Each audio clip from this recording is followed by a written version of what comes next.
All right, good.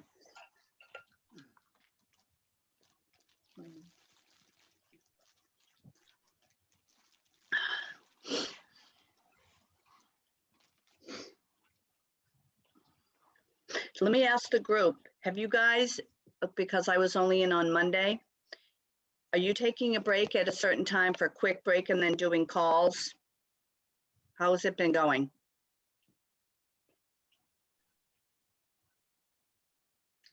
We haven't done any Both. we haven't done any calls, but they've had us take breaks, but not at a specific time. It's kind of been according to the instructor.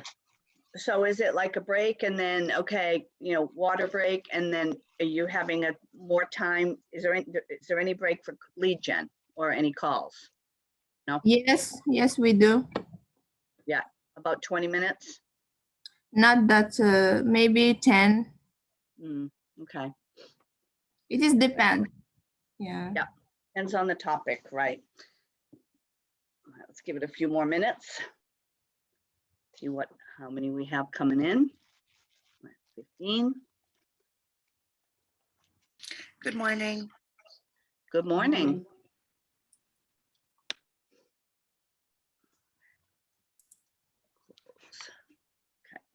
Okay, so we've got 15 so far. Deb, what was the count on Monday? Do you know? I don't remember. It was over 100. Okay. Because I remember they were worried when it gets to 100, you know how the Zoom gets funny, but it's Yeah. fine. So we seem to have solved that problem. Just waiting for Aaron and Tim and those guys. Is everybody excited about goals? Yeah. Who has their goals already? Do people do that in their life? Yeah, tell us a little bit. Uh-oh. Hold on. Little juice problem. Okay, that's better. I want to make sure I'm on the right Wi-Fi here. Oh, hold on. All right, I'm good. So goals, who's doing goals already? Somebody said yes. You're echoing.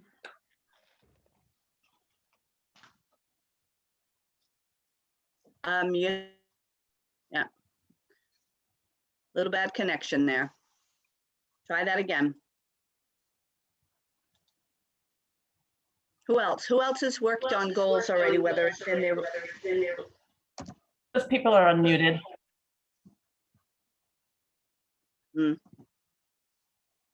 am I late? No. No, you're not late, Trevor. We're just getting going.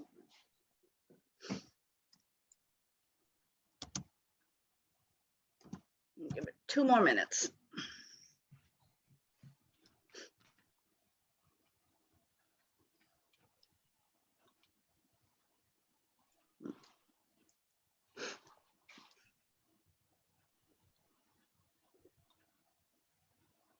Good morning. Morning. Okay.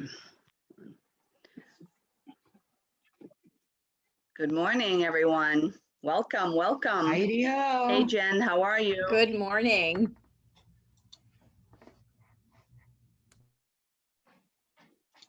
I hope we've got good Wi-Fi connection this morning. It sounds a little funny. Sounds okay on our end, or my end anyway. All right, maybe. I'm getting a lot of echo on my side. Deb, would you mind making me host just for a few minutes so I could get us streaming onto Facebook? Yep. All right, where am I going? Participants, right? Jen. Hold on. Jen Beauvais. More. Make host. Good morning, Heidi Kelly. Good morning, Jennifer Bovey Kelly.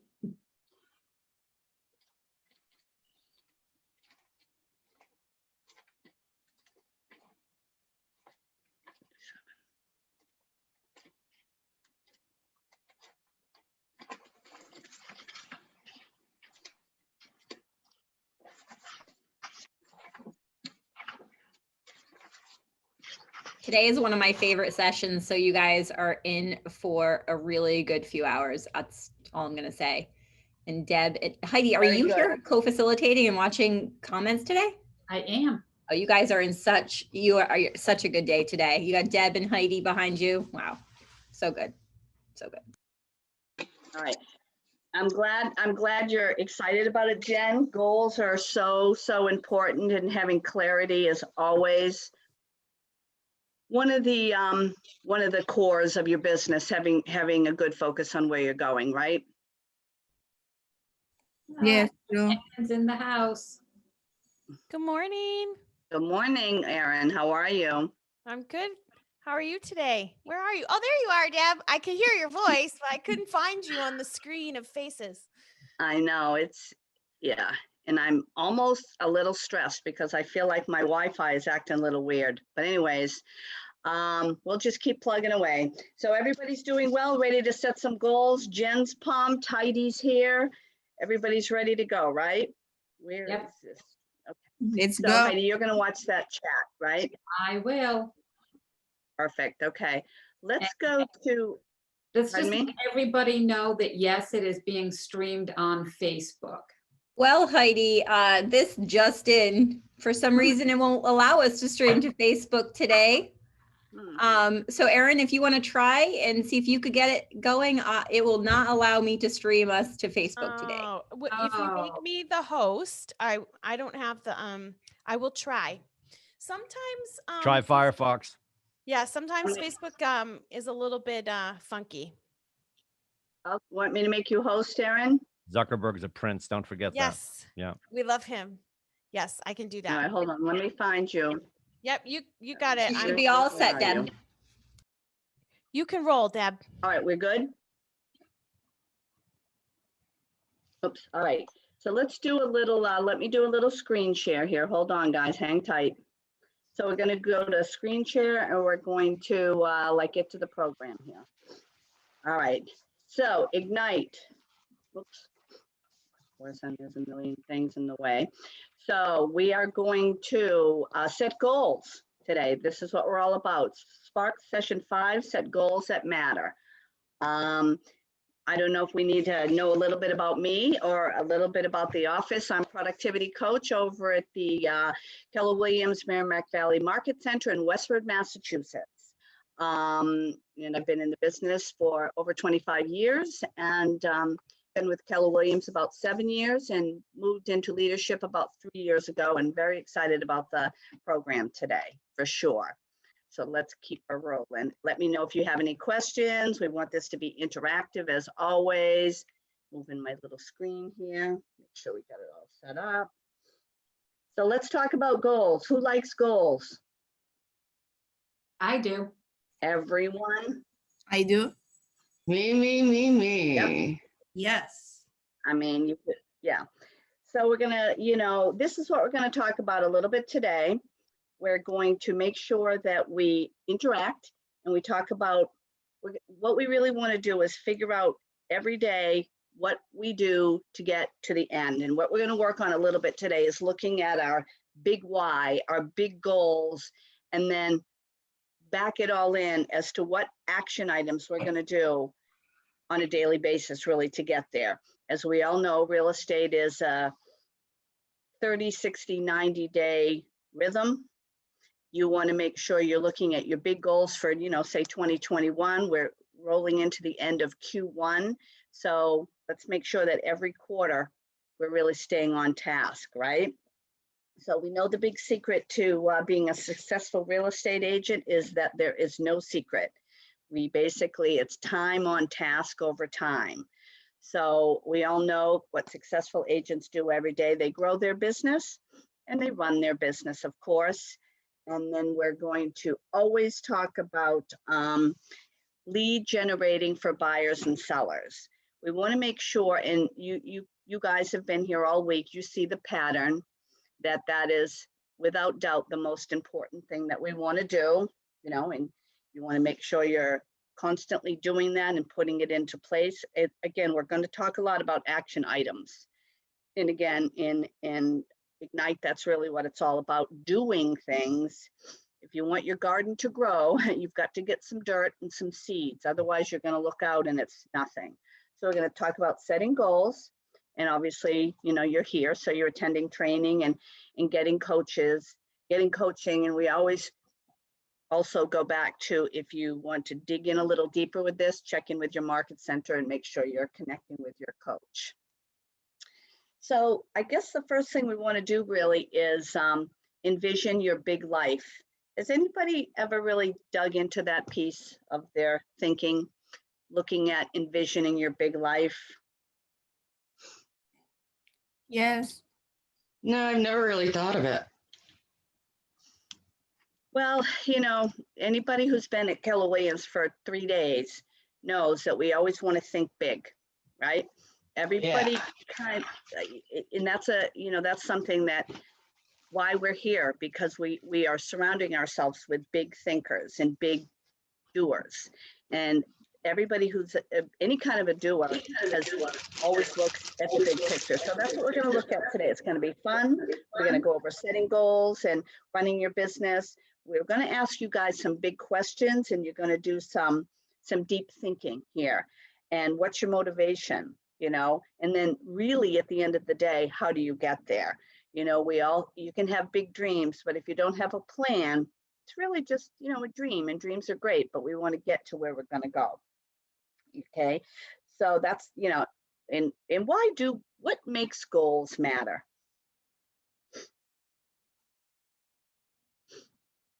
Any thoughts? Like what is the goal? The fact that you want to achieve something. So it's like, you got to get that done. The feeling of accomplishment. Feeling of accomplishment. I like that. Motivation. Maybe leading a meaningful life. Yeah, that you value what you're pursuing. Value. I like that. It declares an intention. Absolutely. Well, without goals, you don't have a target to shoot at.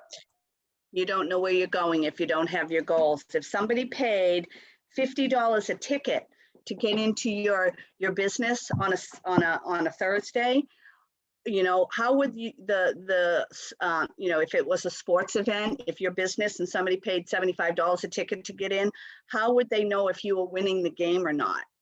Right? So that's a little bit of a way to look at it. You know, we know if we're watching a football game or hockey, you know, who's winning, right? So for you as an individual person, you want to make sure that you do know your goals, obviously. And all of those reasons are exactly right. It like all of the above. So who we are and where we want to go determine what we do and what we accomplish, right? We all know that one. So who here has heard of the one thing? Anybody heard of something called the one thing?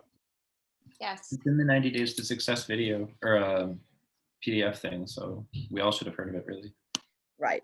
So basically, for those of you who don't know, it's a great book. And it's actually a little small reference book, and it's by Gary Keller, of course, and Jay Papasan. And it's about how to structure your life to achieve your goals. And we're going to talk about a few of those principles from that book. And basically, you know, the one thing means how do I want to say it in a better way? Some people try to do a million things and they do not a million. Let's say we try to do 20 things in all at once. And we all know the old multitasking is really, it's sort of anti-multitasking. It's like figure out what you're going to do and get it done. And why do we want to get things done as opposed to having 20 things sort of half done? Thoughts?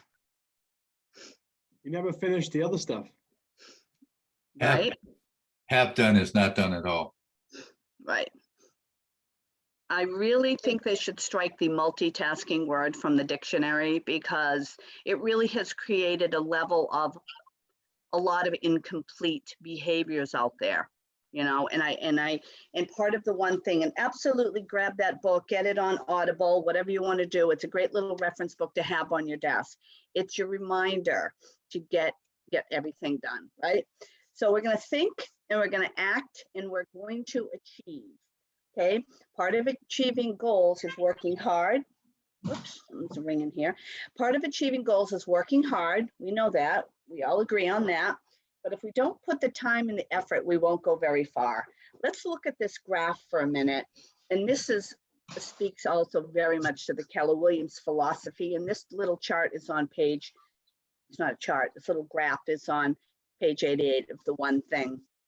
So we kind of look at things, right? We have thinking and we have time and effort. The old thinking, time and effort.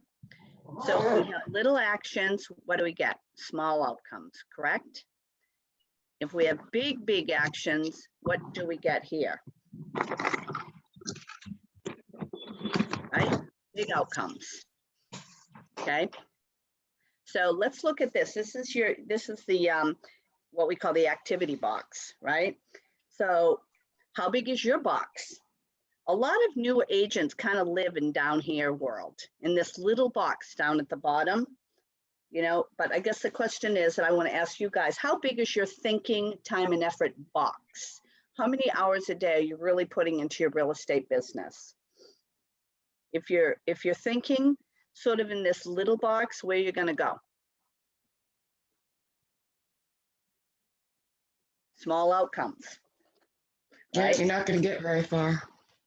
Well, you're not going to get very far. And many new agents do limit themselves in this little box. And we're constantly, as coaches and TLs and, everybody in your world, as sort of newer agents, we try to figure out why this happens a little bit. So part of Ignite is to push you through some of that.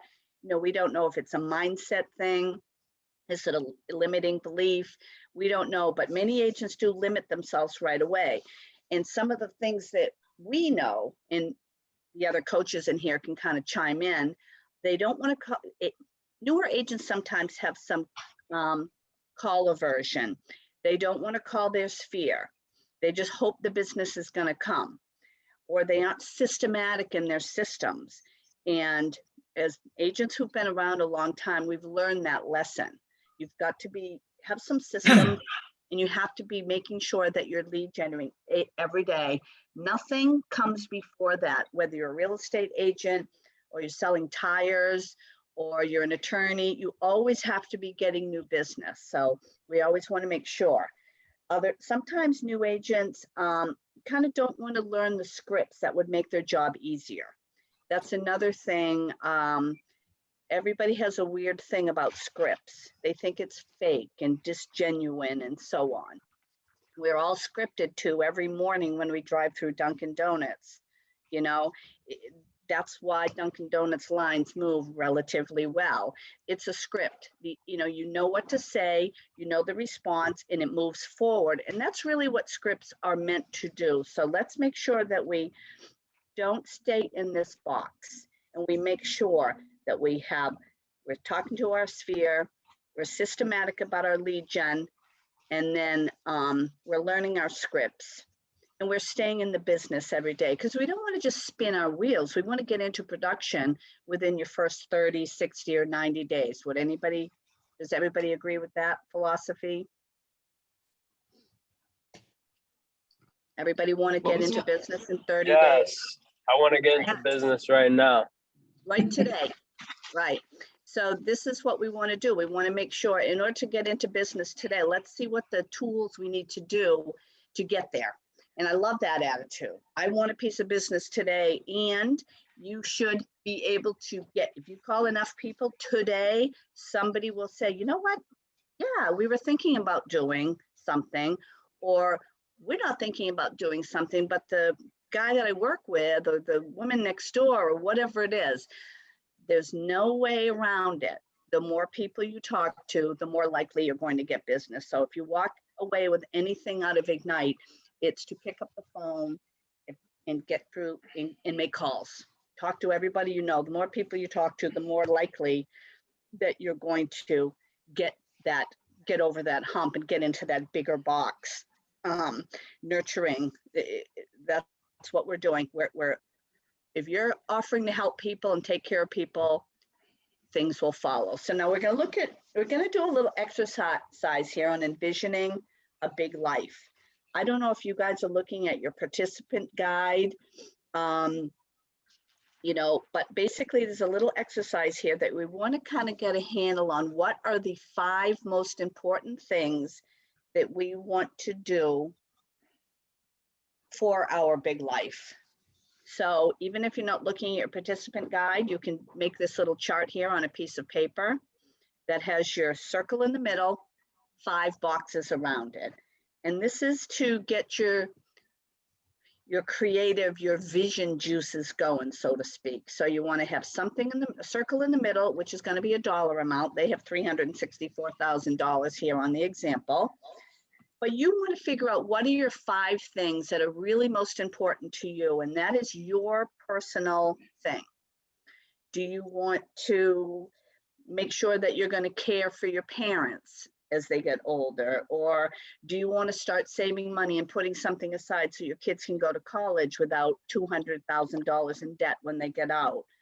Do you want to just have some awesome vacation and go to Italy? I'm just thinking of the things that people, you know, I had somebody that was their goal. That's all they wanted to do, is take their family to Italy, and that was their goal and that was their focus. You know, perhaps you have something more, you know, more personal, local. You want to start up like here on the thing, some sort of habitat for animals, or, you know, just whatever your big thing is. So why don't you think for a minute and put 5 things in your world that you want to do.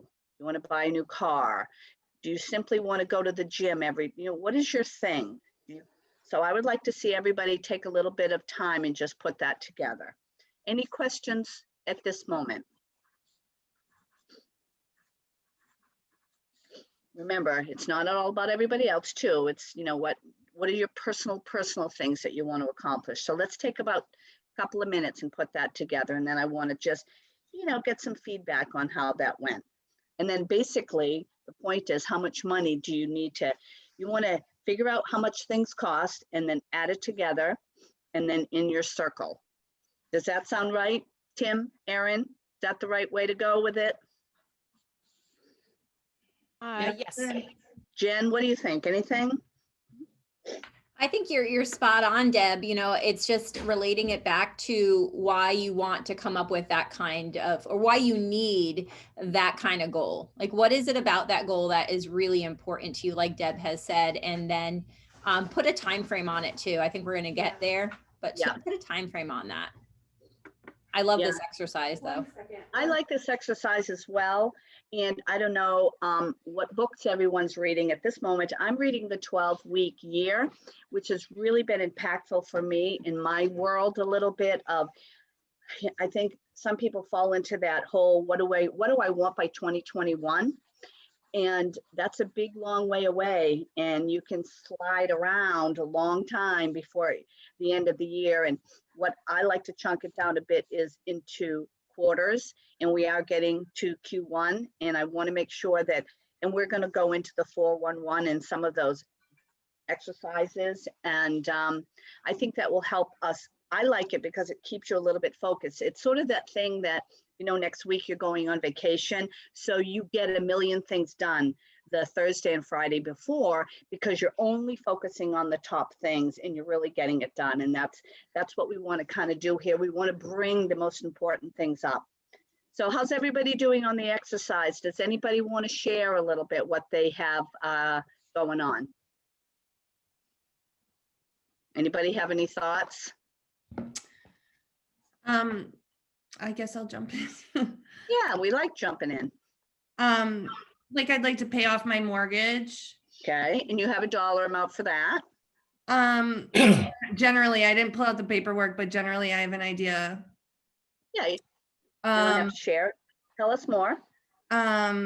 Pay off our second car, and I'd like to purchase an income property like a small ranch size income property. I love it, Michelle. Anybody else want to share? I love that income property piece. And yeah, let's get these car payments paid off. Yes, so Michelle, what I would task you to do is like, what would you have to do to get that car paid off? How much money would you have to make more this month to contribute to paying off that car? So to specifically break that down and see what it looks like and how long it's going to take you to do that. So if we're looking at your goals and you're selling 10 houses this year on an average of 300,000 with whatever your average commission area is and what your goal is, how much of that is going towards paying off your car? That's where this goal gets really cool and like exciting, and you could see how it actually works. One of the things I love doing is having vision boards because they're in front of me all the time. All the time. I have one right there, and it has so many important goals and things I have accomplished already and things I haven't yet. And it makes me happy to look at that every day, even though I don't realize I'm looking at it every day. Right. So, those just a couple of things, Michelle. I would say make it real. How real can you make that? Right. I love that, Jen. And that's exactly what this is all about. Let's get real on what we need. Yes, everybody has these great ideas, but again, if it's not put into action in some sort of a systemized way, you're just floundering around, and that's how we are. That's just sometimes how we are. So we want to break some of those habits and really put things into play. So understanding your goals, I have to move this over. Understanding your goals and how it all works is really, really important. Okay. So yes, and this is exactly where you need to be. I feel like I'm kind of still going out. So this is what we're going to talk about a little bit. You've got, anybody else want to share their goals? Some big one, little ones, what do you have? I actually would like to buy a house in 3 years. 3 years. Okay. And that's exactly the right goal. Or a cool one. So how do we chunk that down?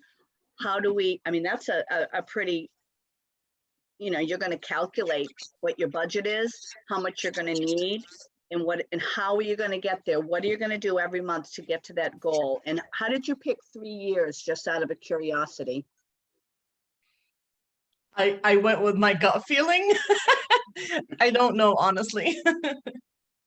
Anybody have any, let's mastermind for a sec. What do we think? 3 years a good timeline?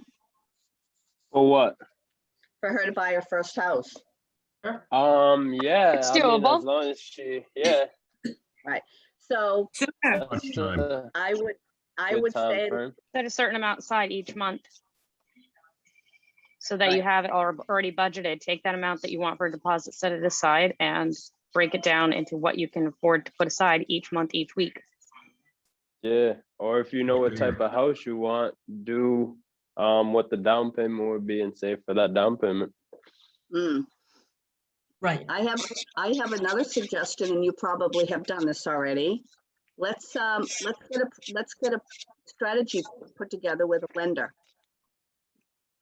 Have you met, not to get into coaching here, but if you want to buy a house, just like you're a regular buyer, like your people, your clients, and this is going to be a great exercise for you.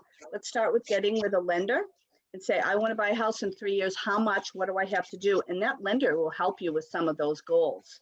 So, and obviously talk to somebody in your market center that can help you out, but loving that. And again, all good ideas, deposits and saving money and put it aside, but let's get exact amount of money you need, how much you need to put aside for deposit, how much you need to put aside for, the whole thing. So part of a plan is using your resources to help you get there. And we all know in buying the resources, your lender, your first place to go is your lender. Would everybody agree with that? Yes. Yeah. Yeah. So this is what we want to do. We pick our big goals and then we figure out who's going to help us get there. And it's usually someone has to help you.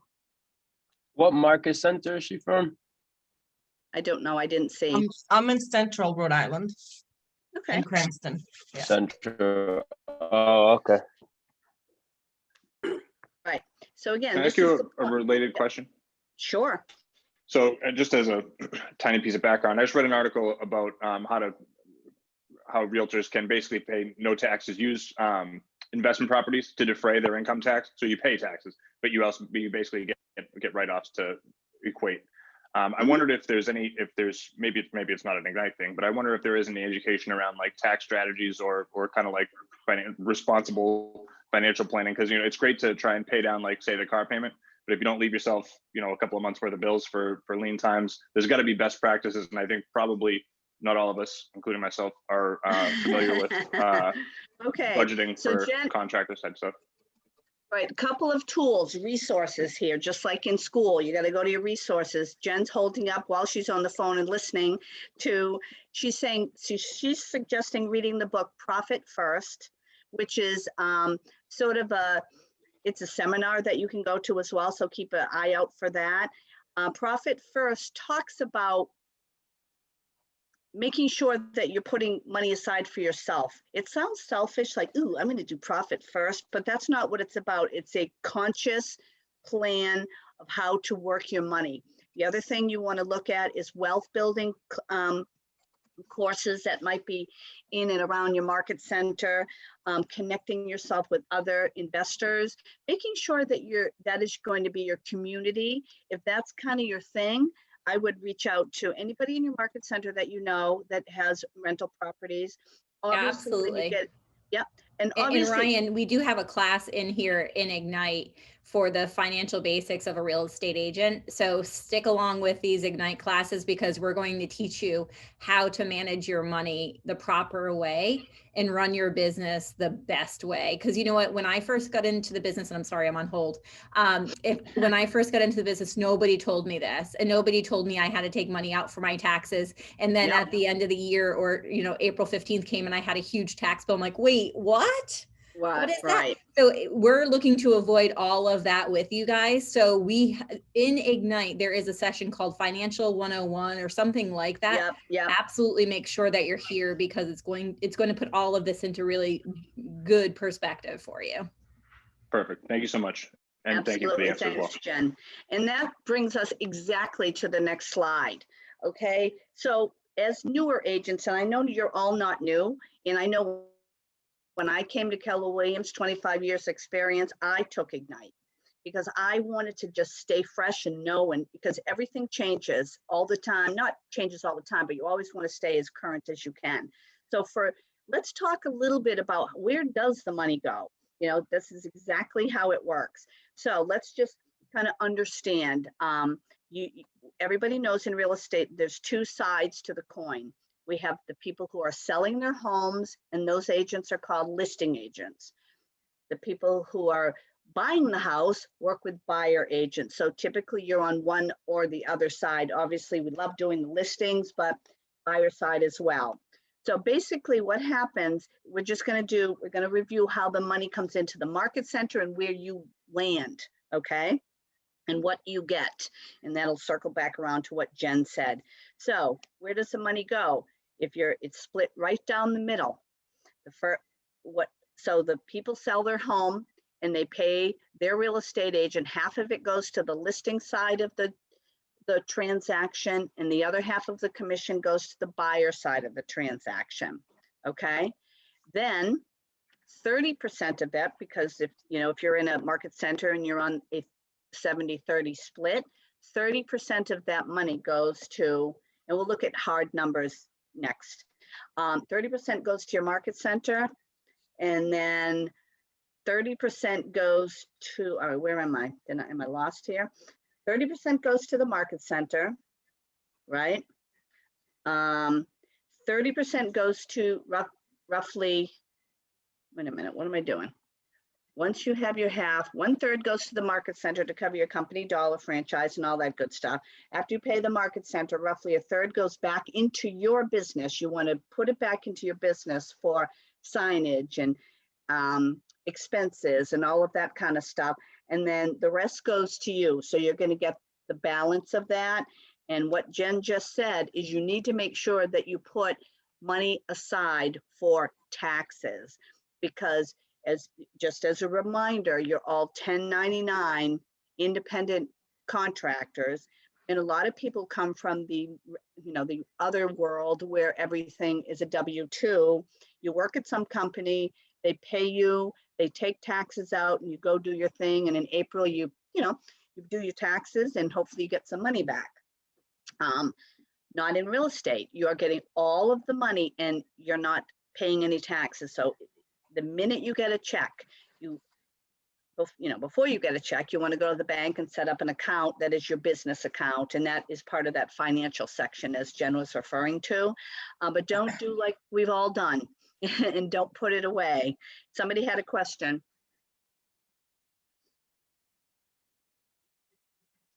No, okay. I thought somebody might have had a point on that. So basically this is, and again, we're not trying to make you like, ugh, but this is part of business planning. This is part of goal setting. All of these things matter.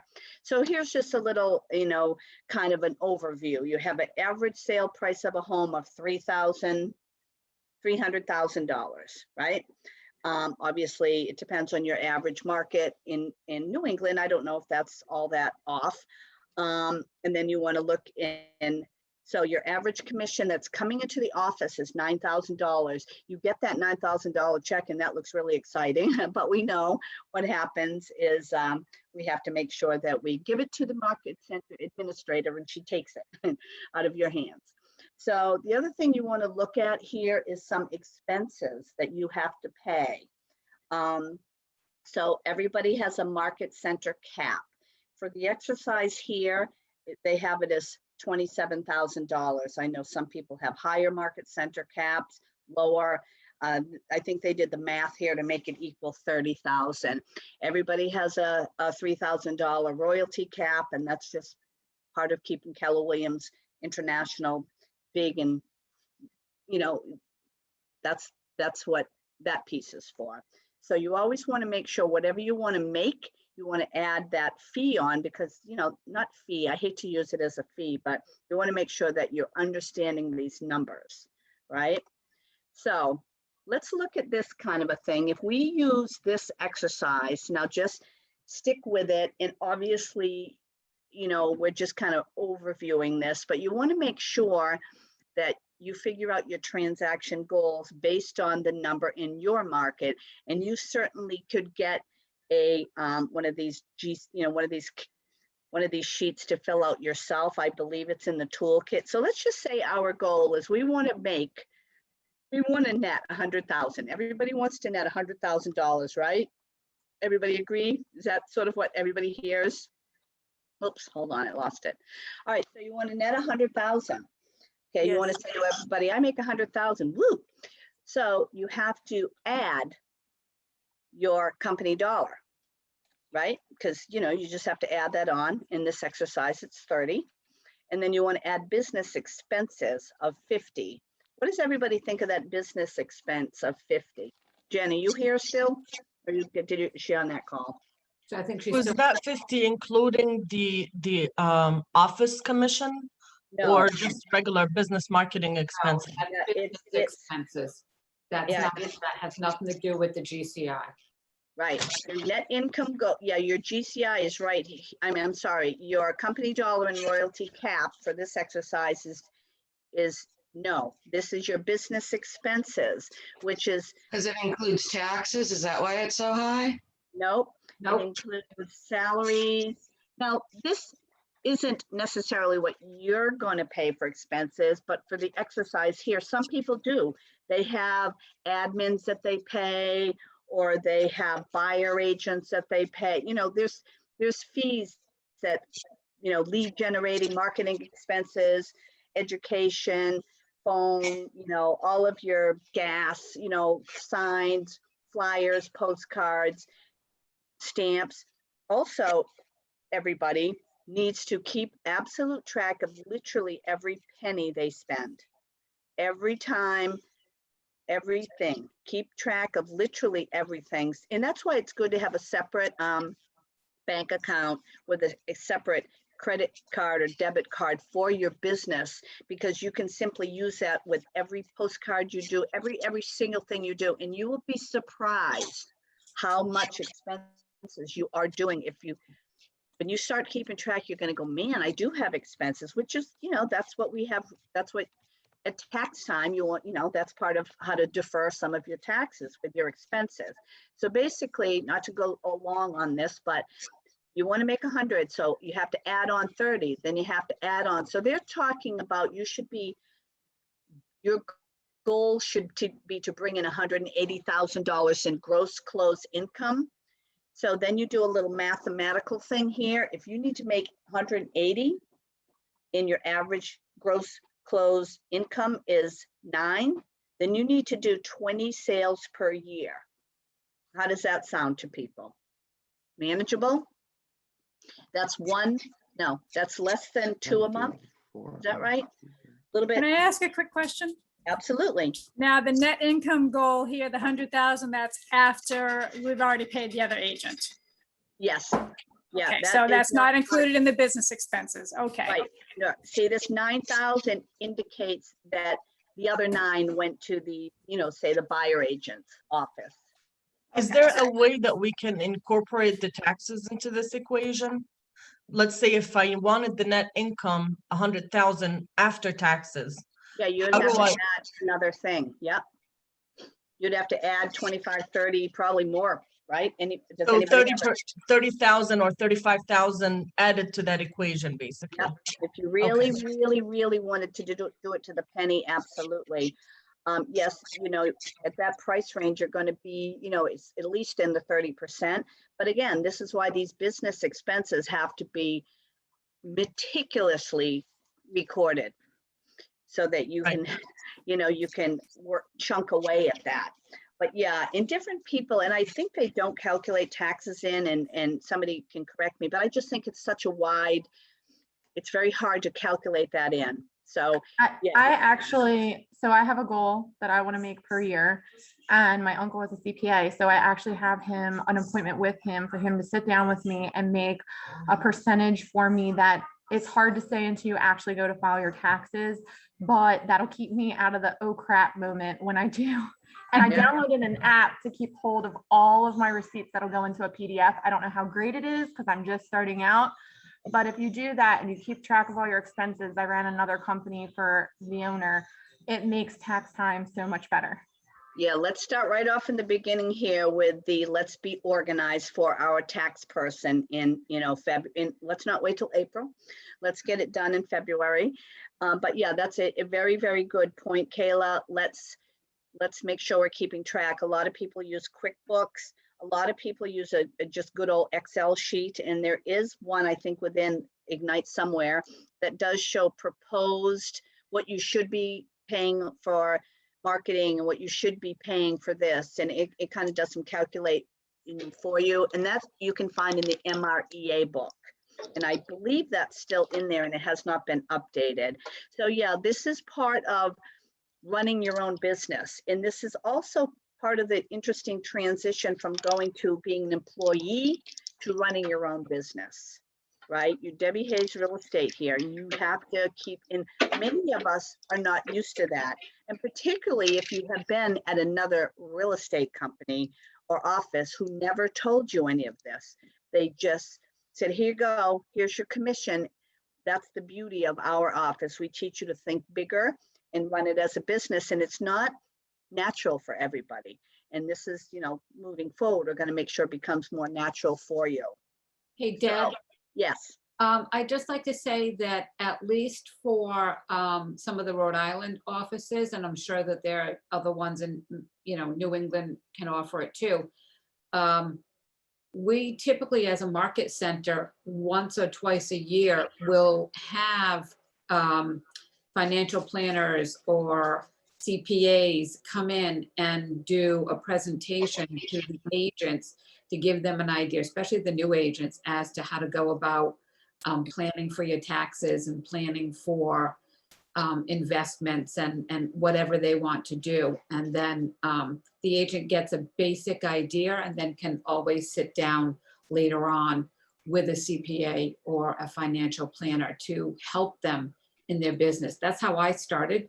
I met with a CPA, and he basically said, you know, once you start actually making some decent money in real estate, he said, then we will put you on quarterly income tax payments. So that really helped me out in my business, knowing that every quarter I was paying a certain amount into real estate taxes, because I could plan for that. And they charge you less Yeah, than tax. and Heidi, that's go ahead. I'm sorry, I couldn't hear that. Oh, I'm sorry. They charge you less in taxes too if you pay estimated tax the year before. It's like 12% versus like 25 or something percent. You know, they. Right, so these are the financial. I was just saying, so if you can anticipate what you're going to make, and then you pay an estimated tax, they will charge you much less in taxes than if you wait till the next year and pay it at the end of the year. For the, you know, when you do your taxes for the year before, if you're paying all of your taxes on all the money that you made, then you're paying them like late, I guess. Or I don't know the exact term, but like a normal, I know what you're saying. They work out the taxes like as you work, you know, they want you to, the IRS wants you to do that. So you can pay a like lower amount of tax based on that. So what I think she's saying is paying estimated tax. Right, you want to, as you get rolling along, you want to pay quarterly taxes. Because Right. if you don't pay any quarterly taxes at the end, when you do your taxes, you're going to get a little penalty. So, Right. I mean, so maybe a good exercise today or at some time, put it on your calendar as, you know, hey, I'm gonna have a little chat with a tax person and, you know, and get some direction there. But yeah, as you move forward, you want to pay quarterly taxes, and you're going to pay taxes. I don't know, I can hear somebody. Can you guys hear somebody? Yes. Yeah. Is it the chipmunks? 'Cause I thought I was muted. I have my kid with me, so was it me? No, it sounds like a man talk. Sounds like a man talking, but that's okay. So yeah, and when for the next year, your quarterly taxes, little coupon they give you is based on last year. So we'll work through that, and that'll be in the financial piece. So a couple of things there. Find yourself the Profit First book. Make sure your market center has some sort of wealth building and you know, bookkeeping. We have people that come in and talk about QuickBooks and that kind of stuff. So get yourself set up and we'll work through that. Now, the next thing we want to work on here is let's set your goals. We have our fight. Does everybody feel somewhat, maybe not at this moment, but at some moment you need to put your goals into somewhere. And obviously the best place to do it is setting your goals in Command. Has everybody done that yet? Yes. I have, and I have a quick question for that. All right, I'll try on that one. Go ahead. I've already put my goals in, but every time I go in, it still asks me if I want to put my goals in. I don't know where it shows me the tracking, where it shows me my goal is this and this is where I am now this year. Because I keep thinking I have to keep going in and re-putting it in, but I know I already have, so. So it's not showing it on your home screen.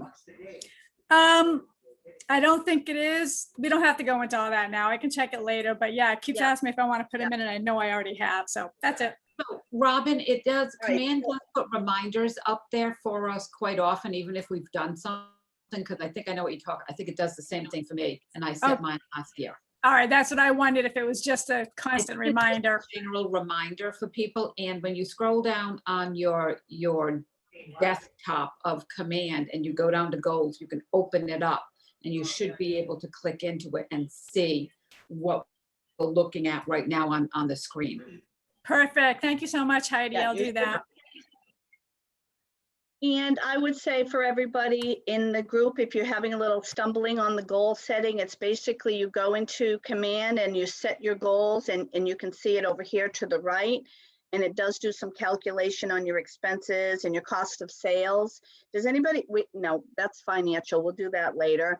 So if you have trouble with this piece, go to your technology person at your office. There's also regional tech classes out there, and there's lots of information. So just make sure you figure that out. It's really just filling in a few blanks. And then as you do business, it'll start populating. It'll show you, once you start digging in and using command at a high level and entering literally every move you make in command, it's going to start projecting where you are in your goals for sure. So let's make sure we put a timeline on getting these goals in. Remember, thinking about stuff is great, but we have to have an action item to get that done. And when we talk about the one thing, circling back to the one thing, once you have your goals in there, you don't have to do it again. You know, the one thing means, what can I do that I won't have to do it ever again? Yes, you'll have to do it next year. But if you're, you know how we always have all these to-do lists and these things to do, let's get things done and then move forward. So let's just, you know, make a goal to get those numbers into command. And I think you'll find that to be a very good tool, because if we don't know the score and where we're going, we don't know how we're doing. And like at any sports event at halftime, that's what halftime's for. It's for figuring out what is not going well or what we're doing great, and let's do twice as much of that. So, you know, that's the piece of the puzzle we want to make sure we're constantly looking at. So do the right activities. Any questions so far? You guys have been really good with comments and questions. I love it. Makes it much more interesting than just listening to me. Anything on that big piece, your big why, your big goals?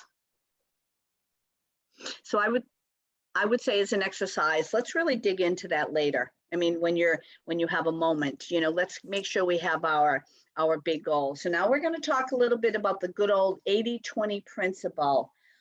Who has heard of that? We all, and what do you think? What do you think? It's called the Pareto principle. I love this part, especially this screen here, because I love talking about the 80-20 principle. So you just open the door, Deb, sorry. So the 80-20 principle is all about focusing on your big rocks, meaning the big things that are going to move your business forward that day. Vilfredo Pareto was an Italian economist, I think is the correct title. And what he noticed was that 80% of the results came from 20% of the effort of something. So even if you look at, like say gardening, for example, 20%, I mean, 80% of the results, your yield from your garden comes from the 20% of the time that you put into weeding and feeding and whatnot. So your bounty comes from the specific amount of time you put into it. So if you look at a big glass jug, and if you were to put big rocks into it, would you think the jug would be filled? Insert Maybe. comments here. Maybe. Okay. Maybe. Well, what if I poured a cup full of pebbles in it? Now would it be full? It'd be more full, but not full. What if I poured sand into it? Even more full, but not full. What if I added water? Pretty much full. Now it's completely full, right?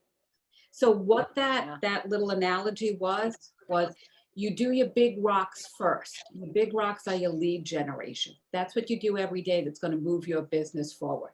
That's going to get you the 80% of your results is based on that 20% of lead generation. Then you do the rest of your stuff, your maintaining of your, customer service, touching base with your clients, setting listing appointments, buyer appointments. That's the pebbles.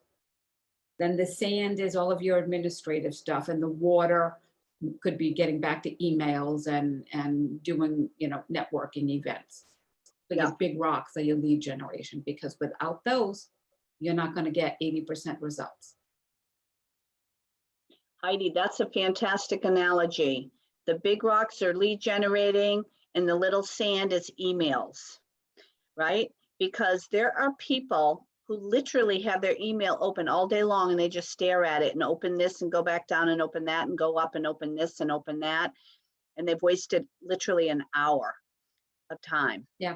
And it is a challenge. And my coach challenged me on this to say, check your email at 9 and don't check it again at 12. And everybody's head spins like the lady on The Exorcist because they cannot believe that you would do that. But to Heidi's point, you do, the bigger rocks do push you to the 80%. And the sand and the water and the pebbles are all the little things that are actually a little bit more interesting or fun, maybe. Spending an hour designing a just listed or your resume, you know, all your little designy things, they take up a lot of time instead of really doing the big things. And the other thing is, do it in the first thing. Get it. That's why they have lead generator for 2 hours every morning. And you all have market centers, and you all know if you walk by the top producer's office, probably the door's shut and they're on the phone, right? Has anybody experienced that where you walk through your market center and the door's shut and that guy is on the phone? That's what they're doing, they're lead generating. And the other thing, a lot of people we see in the business, and you know, and you've seen it, most of the top, and it's not even in real estate, most of the top producing agents really only do 2 or 3 things. They just do them and execute them and systemize them extremely well. So that's just the speech, you know, about making sure that your focus, and it, you know, kind of circling a little bit back to the one thing every day. I promise, if you pick up your phone and you call people, you will have more business than if you sat for 2 hours and looked at email and your what's going on at, you know, Bed Bath and Beyond. I'm telling you, get very distracted by that email. And if you really don't look at it for 2 hours and you go back in, I'm telling you, do it for a couple of days and see how it works. And I know it makes everybody very uncomfortable, but that's just the sand. That's the pebbles and the water all floating around. They're not going anywhere. There's no drain. They're just there. So make sure you focus on those big rocks, and then I'll get off that speech, right? Any questions on that 80-20 rule? Where else do you see an 80-20 rule happening? I can think of one, but what do you guys think in everyday life? Where do you see that 80-20 rule? I'm pretty sure Pareto actually did it with regards to income and wealth equality throughout this country. So like 80% of the wealth was held by 20% of the people. Yep. Do you think that's still accurate? It's probably getting more extreme, but it's probably accurate. Yeah, Tim, that's that's another whole topic. But yeah, 80% of the people, no, 20% of the people, you know, make all the money. And in real estate, 20% of the agents do 80% of the business. And I don't know if that's penny for penny correct, but in general, 20% of the agents are doing 80% of the business. So you want to make sure you're one of those 20%. In a restaurant, there's typically a couple of servers that are running around and getting everything done, and then a bunch of people over by the soda machine, right? You've seen it. We've all seen it. So let's make sure that we're practicing high level of focus on what we need to do. So the question is, what is the one thing that you can do right now that would make everything else easier or unnecessary? What's the one thing you could do this afternoon at 1 o'clock that will make either you don't have to do it again or your world easier? Anybody have any comments? Get on the phone and call people. You're going to And call make that people. first phone call. Put your contacts into command. Contacts, get those contacts into command so you can follow up and set them on some passive, you know, sort of smart plans. What else? Lock Have we my talked- kids in the room. You're gonna what? Lock my kids in a room. Okay, so you can get some stuff done. Yeah, the old bathroom office. We've all been there. What else? We talked about a little bit earlier today. One thing you can do that you wouldn't have to do again once you get it done. Set my goals. Right, Bill? Set your goals in command so that you will see it. And as you add appointments and you add your listings and you add your buyer, going to project where you're going to be. If you have no buyers in there or no, how are you going to know if you're on target? So yeah, let's get that goal done. That is absolutely one thing you can do that you won't have to do it again. So let's do that. And I love the comment of making phone calls. We're never going to ever stop talking about that. We're going to be 95 and we're still going to be saying, call every morning, get it in your system, check your email, open command and start calling people and making notes, right? Okay, here we go. Same old story. What successful agents do every day? They lead generate for buyers and seller. And going back to Heidi's thing, the funner things are the sand, making your listing presentations and getting listings, making buyer presentations and getting buyer presentations and buyers, and then previewing real estate, of course. So growing is important. And yes, we do need these things, but none of these things matter if you don't actually have a client. And if you have a client, I'm telling you, the speed in which you will get your listing presentation together will be very quick. Obviously, oops.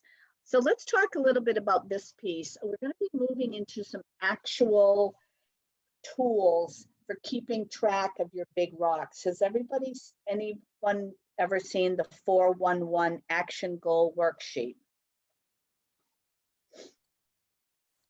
I came across it in the past. I just lost it. I don't have it anymore. So this is something that there's a couple of things. I don't know what else. Let me go. I'm going to scoop ahead a little bit and see if there's another thing. So everybody has their GPS, right? Their goals, their priorities, right? And they're in their systems, So I just want to see if that's in here. So bear with me one sec. So who else has seen the 411? I've seen it. Yeah. Has anyone ever really utilized it at a high level? I have not yet, and I must. Yes, that's a good thing, Robin. So this is really an exercise that you guys want to do with yourself, with your coach, with just another agent in your office, put together a little mastermind, say, what are my big goals for the year? And this is going to coincide with the goals in command. You want to make $180,000, right? Your main annual goal is 180. Okay. Let's just use that person's thing. So that's going to be where it says 180 goals. Now, you could even use that. Why not? Maybe you want it to be twice that. You can do whatever you want to do. So there is also a digital copy of this in the toolkit within the Ignite piece. So you want to almost go back to that little chart with the 5 boxes of I want to pay off my car and I want to buy another all of those things. Now, how do we say this? You can do these 411 things. You don't have to put your whole world in this. You could have a 411 goal sheet for the buying your investment property. You can have a 411 goal thing to talk about even paying off that car. So this is where we move from thinking about stuff, being an entrepreneur and having a lot of great, fantastic ideas to being actually purposeful. The old lemonade stand, your lemonade stand's just an idea until you go buy a table and borrow a table and get a chair and get lemon. You need a sign, you need a buddy, you need, that's entrepreneur to purposeful. That's one of the 6 personal perspectives you guys should all take. So, we're going to identify one of your things in your 5 rectangle. What is your one thing? And for the purpose of this exercise, let's look at it as your business goal here. Yes, you want to do one later to pay off all that stuff. But let's look at your annual business goals. We want to make $180,000 gross annual money. And then obviously we need to get 20 closed units in the year. So we're gonna write, even if you just have a piece of paper now and just make these lines, okay? So we're gonna say we wanna make $180,000. And then, so what do we need to do every month? What was that? Let's say 2 closings every month, right? And then you have weekly goals to get there. See, this is why you need the 135, so you can,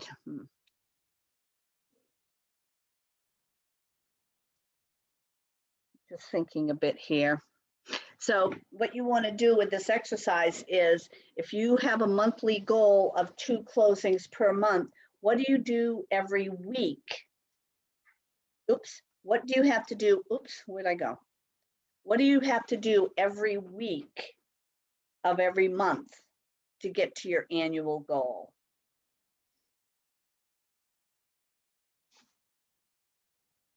Hold on. Did I see somewhere, or was I in a meeting where they discussed where you learn how many calls you need to make Yep, to that's get your one appointment, and then how many appointments it takes to get? Yep, absolutely. That's why I'm hesitating, because I feel like there should be that is called your GCI calculator. So I'm going to Yes. charge everybody to talk to their coach later at 1:30 after you do your goals, and say, hey, I want to do a 135-411. And I want to understand how many, if I want to make 180, how many closings do I need? How many appointments do I need? How many contact, the whole thing. How many things do I need to get there? And you calculate that out, and then you plug it in. If I need to, generally you want to have 2 or 3 really hardcore appointments every week to get to where you want to go. So how do you get them? It's all about, at this stage of the game, it's all about how many appointments do you have. That's why you want to keep track of everything that you do. Does anybody want to chime in? Jen, are you here? I'm struggling a bit with this piece. Tim?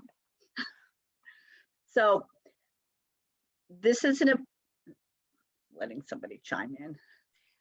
So are you struggling with the utilization of the 411? No, I'm struggling with how do I explain this better? I feel like, yeah, I'm saying it, everybody gets, they need annual goals, and then they need their monthly goals. So as you get into the week, see, you need them, I'm sorry. As you get into the weekly goals, you want to make sure that if you're working, if you have to have 20 closings a year, and I love that number, it's a really good manageable number. So you want to have a couple of closings every month, and probably half of them you want to have a listing, and the other half is maybe working with a buyer. So you have to nail it down to your weekly goals. What am I doing the first week of March? What am I doing the second week of March? What am I doing the third week of March? And what am I doing the fourth week that is going to get me to my monthly goal? So when you, and the other thing that I'm struggling is I want to be able to fill this in, and I can't. So basically what you're going to want to do is meet with your coach and have them specifically, what are the things that you would do on a weekly basis on this week, starting, well, what, I guess you could, let's do it this way. What are you going to do week 2 next week to get you to your monthly goal of 2 closings? What are the task items that you have to do? In general, we've done some overview, but in general, what do you think you need to be doing? I'm just going to throw something out here. It's the add 20 contacts to your database and call those 20 contacts. Right. Lead gen, yeah.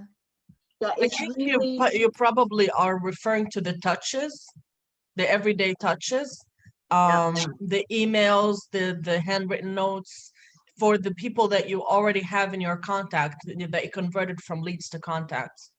Exactly.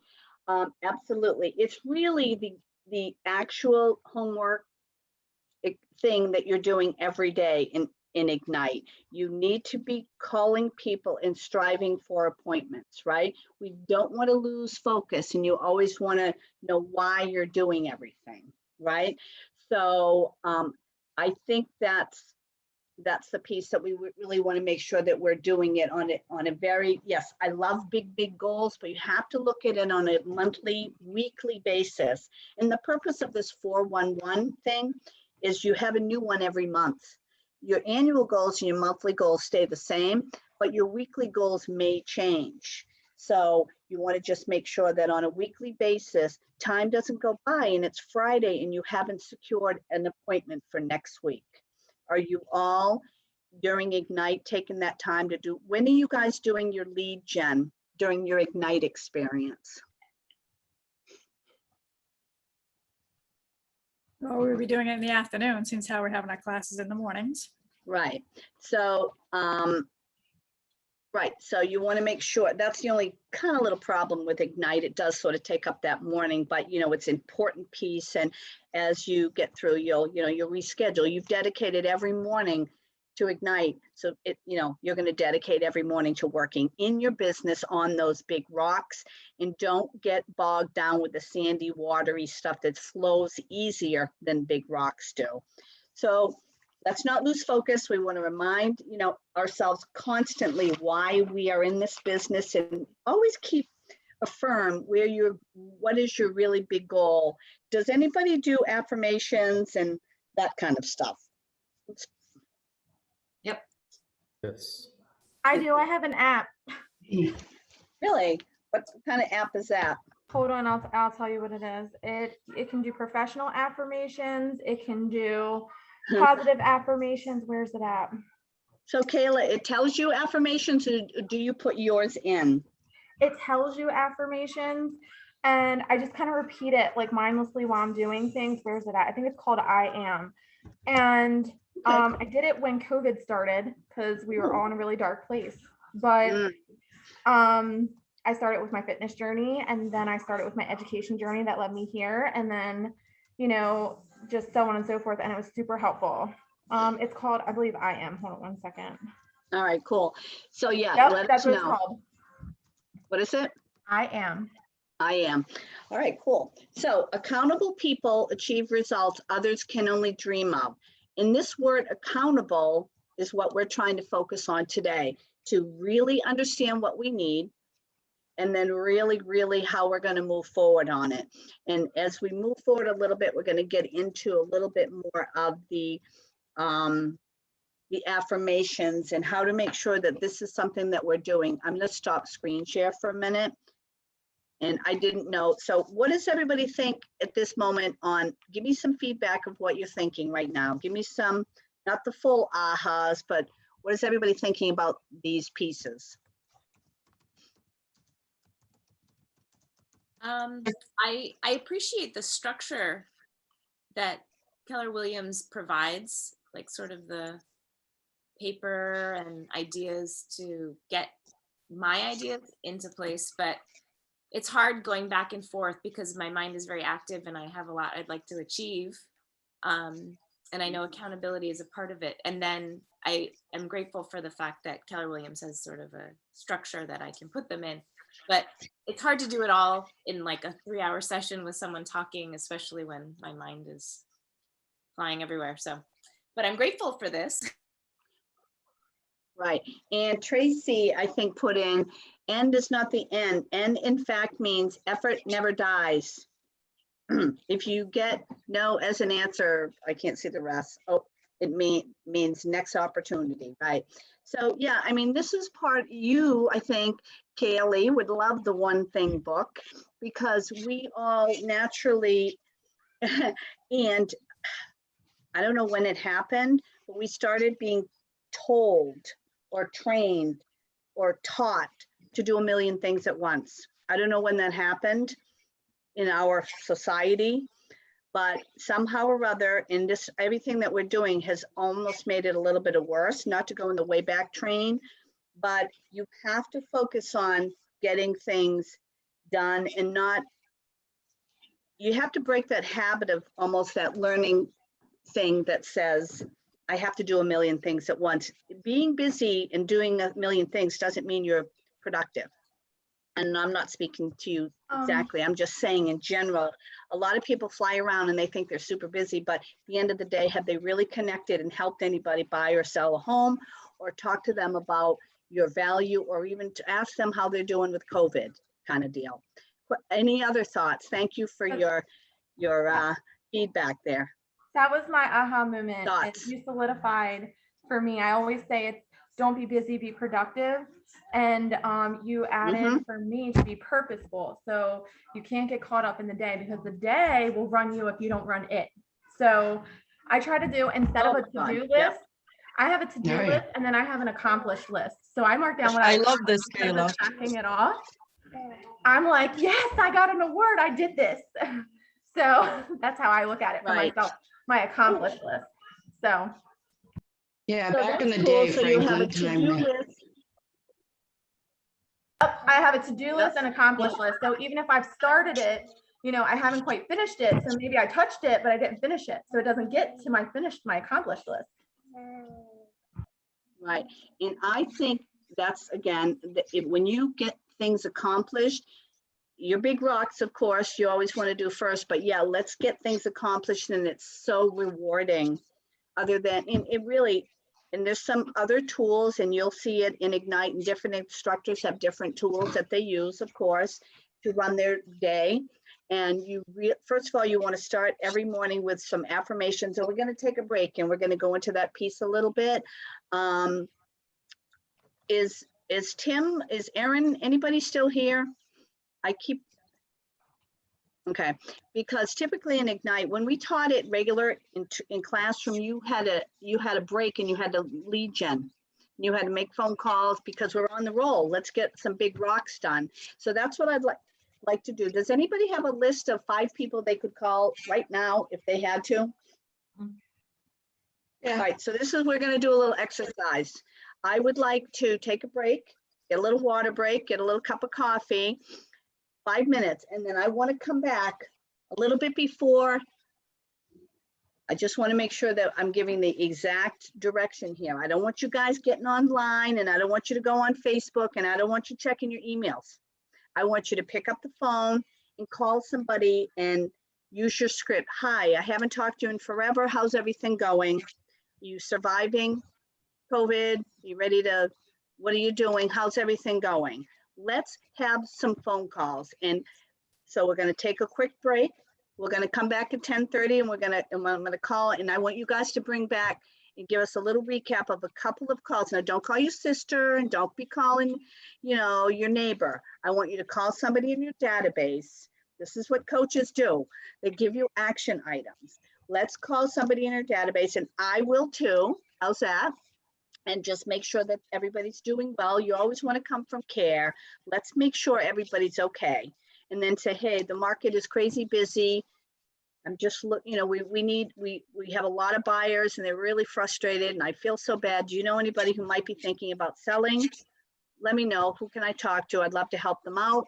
And then thank them for their time, and stay in touch, and throw them on a SPART plan, and follow up with them in 30 days. So let's take a break, and I want everybody to come back at 10:30 with a call. Let's get one big rock done right now in the next 15 minutes. Are we in?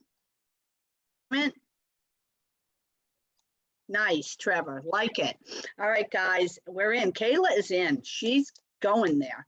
All right, I'm gonna pause, and we'll see you at 10:30.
Still live on Facebook. Hello, 10:30. How's everybody doing? Oh, Trevor's on the phone still. Good job. How's everybody doing? Let me make this. Doing good. Yeah, everybody making calls? I'm cold. I made a call to someone I met about a year ago and got his voicemail. So I tried to leave the best message that I could. And I feel like, he'd be hopefully happy to hear from me. But I actually have to leave now because I'm going over to my local office to finally sign my onboarding papers. So I will see you all tomorrow. All right, we need to do that. And Elliot, what's your action plan? You're gonna call that guy later, right? Yes, I only have his phone number, so I gotta keep dialing until he starts Yeah. smiling. You can always shoot him a little text. Hey, this is Elliot. I have some interest. I got a little quick business call. Hopefully he'll call you back. I'll do that. Thank you. Good deal. Go sign up your paperwork. Love it. Will do. Perfect. Excuse me, Debbie. What would be a good thing to say if you got someone's voicemail? Someone in your sphere that that you're friends with, that like, I'm just like kind of stuck on that. Okay, well, we can mastermind on that. Does anybody have any advice for her? I know I have some, but what would anybody else having good luck with? I would just keep it short and sweet and just say, hey, so-and-so, this is Michelle. Haven't talked to you in a while. Just want to let you know about some stuff that's going on. Give me a call. Something to that effect. And that way it'll pique their interest too, to call you back and say, oh, I wonder what Michelle's up to. What's going on? I like that. Any other comments? Yeah, I would just touch base and let them know that, give them the quick, just touch and base. Thanks a lot. And then I'd try to find another way to get to them so that you can say, by the way, I was letting you know I was a real estate agent now, and I'd love to work with you and your friends and family and everybody in the country that you know or outside the country. Everyone in the world. Thanks, Bill. That's some good feedback. Yeah, I mean, I wasn't sure, like, if I didn't want to really get into the whole real estate thing, like on the voicemail, No, okay, they're not gonna. Some people don't check their voicemail for a month, by the way. So voicemails can be a little bit tricky. I personally would, we can mastermind a minute, but I would probably text them. Hey, this is Michelle or whatever. Give me a call.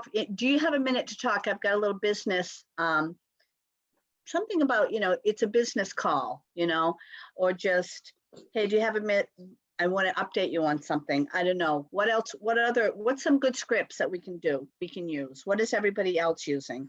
This actually happened with me yesterday when I was doing my daily 10-4, and a friend of mine did not pick up, went to voicemail. I hung up and I texted her. I said, hey, I haven't talked to you in a while. I just wanted to touch base with you. And I just left it at that. Perfect. Because, really the trend is now, sometimes you'll look at the voicemail and read it. I don't know, depending on your phone. Yeah, just say, haven't spoken to you in a while. Give me a call when you have a minute. Or I'll call you in a little bit. How's after lunch? ? Because people are busy, and that way they kind of have a minute to know, okay, I'm going to have a discussion with Michelle. Something's going, something's up. You don't want it to be like scary or they're nervous. What other ways are we doing for communicating that are working? I left 2 text messages because I find that, like other people, that some people are probably not picking up because they don't recognize the telephone number.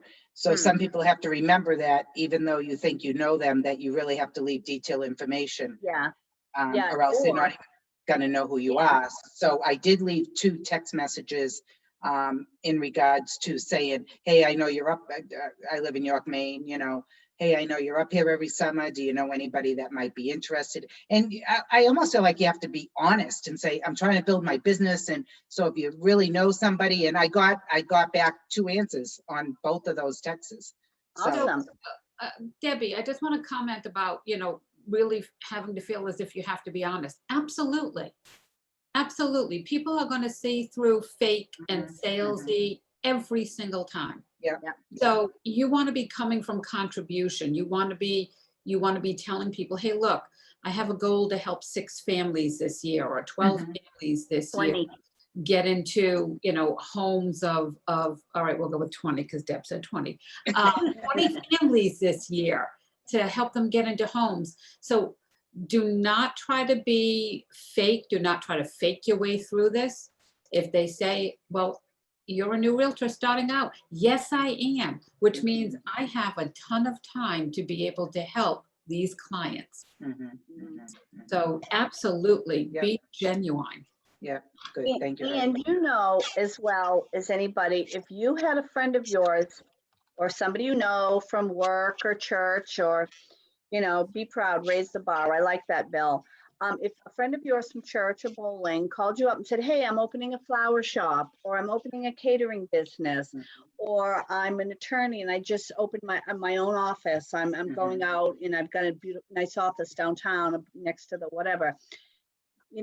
I'm just wanting to let you know that I've made this change and I'm opening my flower business. I'm looking for new business. And you would, as you drove around later, you would think of somebody that you might know that needs flowers or needs that attorney. And absolutely, people can see through BS very quickly. So, you want to make sure that you are being really clear. And again, all you're doing is trying to help people. I really want to help. I made a goal for myself, and people love when you say I've made a goal for myself, because they go, oh, cool. They think that's really great. And I really want to help 20 families this year. And do you know anybody who's, including yourself, who's looking to buy or sell? And very often people will say, I'm not ready right now, but maybe next year or 2 years, or when the kids into school, or when they, whatever their life is. So back to the beginning piece of when you're lead generating, the trend tends to be, obviously you want to call, but people either don't want to talk to you right now because they're busy. And humble. Always be humble. The trend tends to be you call, sometimes they'll pick up, hey, what's going on? And what you can say, which is very helpful, for several reasons, you can say, hey, do you have a minute? I know you're busy. I just want to give you a little update on what I'm doing. I've changed, and then you need to find your words. I've started over at Keller Williams. I'm psyched. I love it. I have a great market center, and I'm looking to help 20 families this year. And by the way, can I grab your email or something? And then of course you want updated in MLS. And the reason you want to say, I know you're busy, you have a minute, that way they don't keep you on the phone for 3 hours. I think from yesterday's. You know what I mean? They don't keep you on the phone. Thank you, everybody. That's great advice. Thank you. Yesterday's conversation about chunking our database, I think, is a really important place to begin for me personally, because, I'm looking at all your faces and I feel like, well, who did everybody just call? And we're all kind of giving advice, which is all very valuable. But for me personally, I can relate to, one person's words and then another person's words. But then I think about who I called and I was like, oh, well, I had to do something different. I haven't talked to her in so long, but we used to be great pals. And, she's bought and sold real estate in the past. And so I think for me, just listening to everyone and trying to coach myself and not like get a heart attack thinking about all the different advice is that I need to look at who I'm dealing with, and the chunking the database or tagging the database that we got was a really great place for me to start. I like that, Callie. And when you say chunking your database, tell me a little bit more about that. Well, that's my 21st century word for tags, I guess, or maybe it's, I don't know. It's my alternate word for tagging. I guess people use tagging. Chunking, I think of like maybe even the Pareto's law. You could look at your database as 80-20. I mean, absolutely. I know that like, I look at my phone as like people I pick up the phone for. I look at Instagram as people I want to text with, and Facebook I look as like, hey, how are you? So I think of it like that in some ways. Yeah, I mean, I think that's, yes, and to bring it, circle it back around, Callie, with the 80-20, you want to make sure that you are always talking to who would be considered your most core advocate in your world. And most of us have a solid 10 or 20 people that are your super core advocates, right? That really have your back, and they're going to run around at their gym today and say, hey, you think, they're really working for you, and everyone has them, and you never know who they're going to be. Could be your mom. It could be an electrician that you know. You just never know. So the more discussions in conversations that you have with people in your database that you are talking to, the more likely they're going to see your value, and they're going to start referring you out. And I think that's great. And that's exactly the focus that you have on that particular piece is just brought you to the next level. So who else called somebody? Give me some more feedback. We got a couple minutes. I see Trevor's on the phone. I hope he's getting a good lead or something's coming in for him. Give me one more feedback of a call that you guys made. All right, Janita. I got a call. Yeah. I actually called my cousin because I know we spoke before I even got my license, and she was saying that she wanted to buy a home. So I called her to reach out to her and tell her about, me joining Keller Williams. And she said she's actually fixing her credit right now, and she's looking to buy a home within the next couple of months. So I'm excited. Yeah. So now let's chunk that down a little bit more, Janita. So she's working on a credit. How is she doing that? Do you know? Are you working with her on that?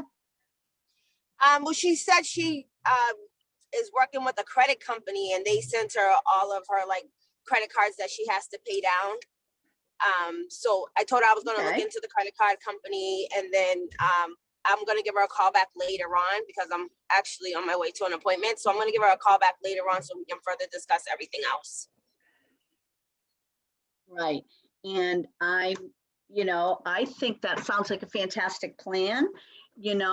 Working with your credit company is always wonderful.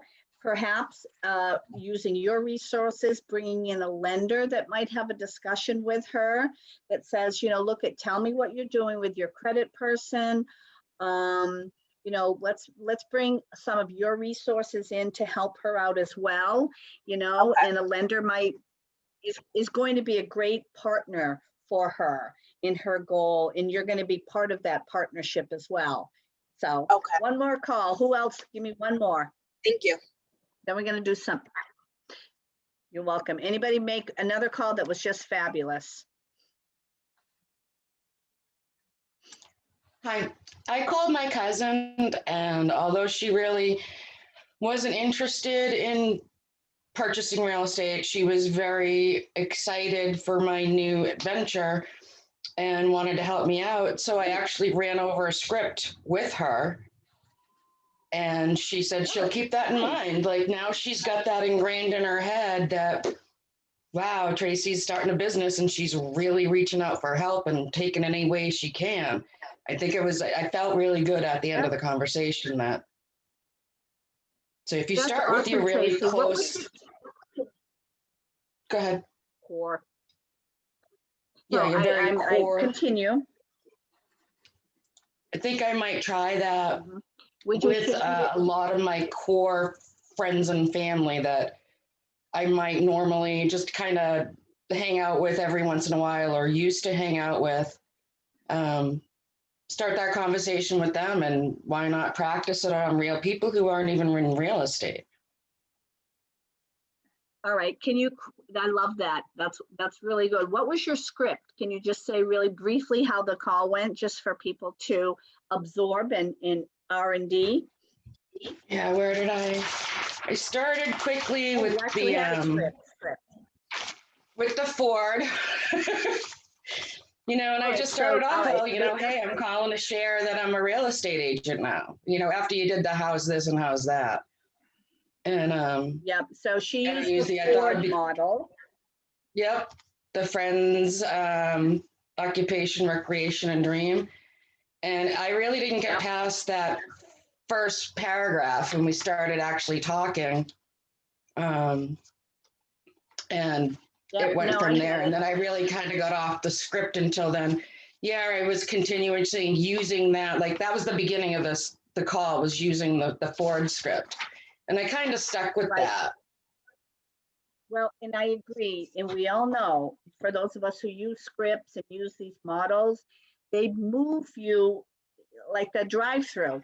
They move you through the conversation. Somebody figured this out, that if you start kind of, hey, how's everything going with the Ford is family, occupation, recreation, and dreams. Yeah. So you start talking about, hey, how's the family? How are we doing with the COVID and the world? Then you move it. And what happens when you have conversations with people, they will mirror you back. Oh, I'm pretty good. How's everything in your family? And then occupation, how are you doing? You're working from home. And inevitably it comes back to you and you will say, oh my God, I've been quite busy. I actually moved into the real estate world and I'm working over at Keller Williams over on 110 and it's really busy. I'm so excited and I'm, totally looking to help like 20 families, this year. And then you can move it forward. So what are you doing in the summer? You're going to go to the beach, you kind of move it forward. So it isn't a full business conversation, but business has been in there and it gives you the opportunity to follow up. So learn your models, make sure that you have your words and it doesn't have to be perfect, but I'm sure in every market center that you're in, there's some scripts and role play. Our market center does it every day and you're welcome to jump into ours. It doesn't matter what market center who you do it with, just do them. So if you're interested, let me know for sure. But if you don't have one in your market center, start one. Say, hey, I want to do scripts every day from 9:30 to 10:30. And then from 10:30 to 12, I want to lead generate.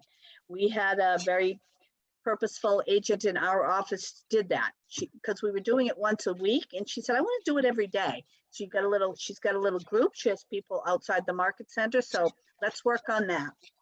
All right, so let's go back to the program. Any other questions or things at this time? I just wanted to tag on the part where you said the scripts really help.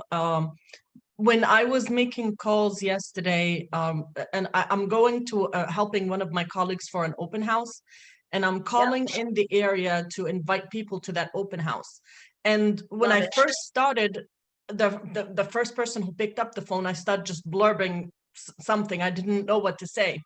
But then I was like, why don't I use this script? So I brought it up and it's all there and it makes sense. Yeah, absolutely. And I cannot tell you if you watched, we should do this too sometime. We should do an exercise of two people, and I've done it in my in-person Ignite, where you have two people role play with no scripts. And everyone watches and it's ring ring and you pretend like you're making a call or calling a FISBO or whatever it is. Let's do it. Why can't we do it here? We can do it here if you'd like. Yes. Let's do it. All right, who wants to do that? All right, who was talking? I'm sorry, I didn't get the name. That was Emma. Emma, Okay. come on, Emma. Come on down, Emma. Come on down, Emma. So let's do this quick, nice impromptu exercise. Let's do it once with no script and once with a script. And Emma, set us up. Who wants to be the other person? Emma, you're going to be the agent, right? Okay. Who are you going to call? I'll do it. All right, so Emma's the agent. Brian is going to be, who's this Brian? Somebody you used to work with at Market Basket, or is this somebody you know from college? Who's Brian? Brian is somebody that goes to church, the same church I go to. Okay, so Brian's somebody from church, and then you're not going to use a script, right? First? Okay. All right, okay. So we'll keep it to, and I'll put my little timer on, like a minute here. So go ahead, ring, ring. Brian, you answer. Hello, this is Brian. Hi, Brian, how are you? I'm good. Who is this? This is Emma. I go to to church with you, if you remember me. Well, it's been a while, because of COVID. I haven't been to the church in a while, but I vaguely remember you. What can I do for you? Yeah, well, I wanted to touch base with you, and I was trying to reach out to people in my contacts. Oh my God, I can't even talk without a script. And I'm sorry, what are you talking about? So I wanted to let you know that I'm a real estate agent, and I'm helping one of my colleagues tomorrow doing an open house, and I'm wondering if you would like to stop by. Well, I'm not really in the market right now, but and I'm a little nervous about, getting into a house with a bunch of people at the same time. How would that? No. All right, I'm gonna call time. That was a minute.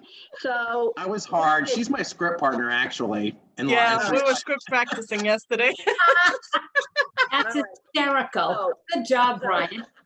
So perfect example, and we're gonna do the positives. First of all, congratulations, Emma, for making that phone call. So that's the first rock to pick up. We knew, we were watching you. You were, bumbling through like we all do. Although I think midstream you went to your script. Yes, I kind of like, my mind was like, I need help. Right. So obviously we're all sitting there going, oh, Brian, he's going to hang up on her. No, you wouldn't, because you're nice, but people might say, you know what, call me when you get your thoughts together. They're not going to say that, but obviously now, let's do it real quick. Again, we're going to do a quick 1 minute, and because we're getting slightly off topic, but this is good exercise. No, we never, ever don't want to do scripting. Let's do it one more time. Ring, ring. Let's try it with a script. Hello. Hi, Brian. How are you? I'm good. Who's this? My name is Emma. I know you from church. I don't know if you remember me, but I'm actually an agent with Keller Williams. Oh, that's cool. Do you I have a vaguely moment? remember you. It's been a while, but Okay, well, I wanted to touch base with you and say hello. I haven't spoken with anybody at church for a while. Oh yeah, it's COVID. Yeah. How is your family going through with that? Everybody's okay? Everything's okay. It's been a tough year. I mean, the kids are at home. We're all at home. Are you still working from home? I am. Mm-hmm. Okay. Well, I really thank you for your time, and I'm wanted to touch base with you, and I'll be really brief. Okay.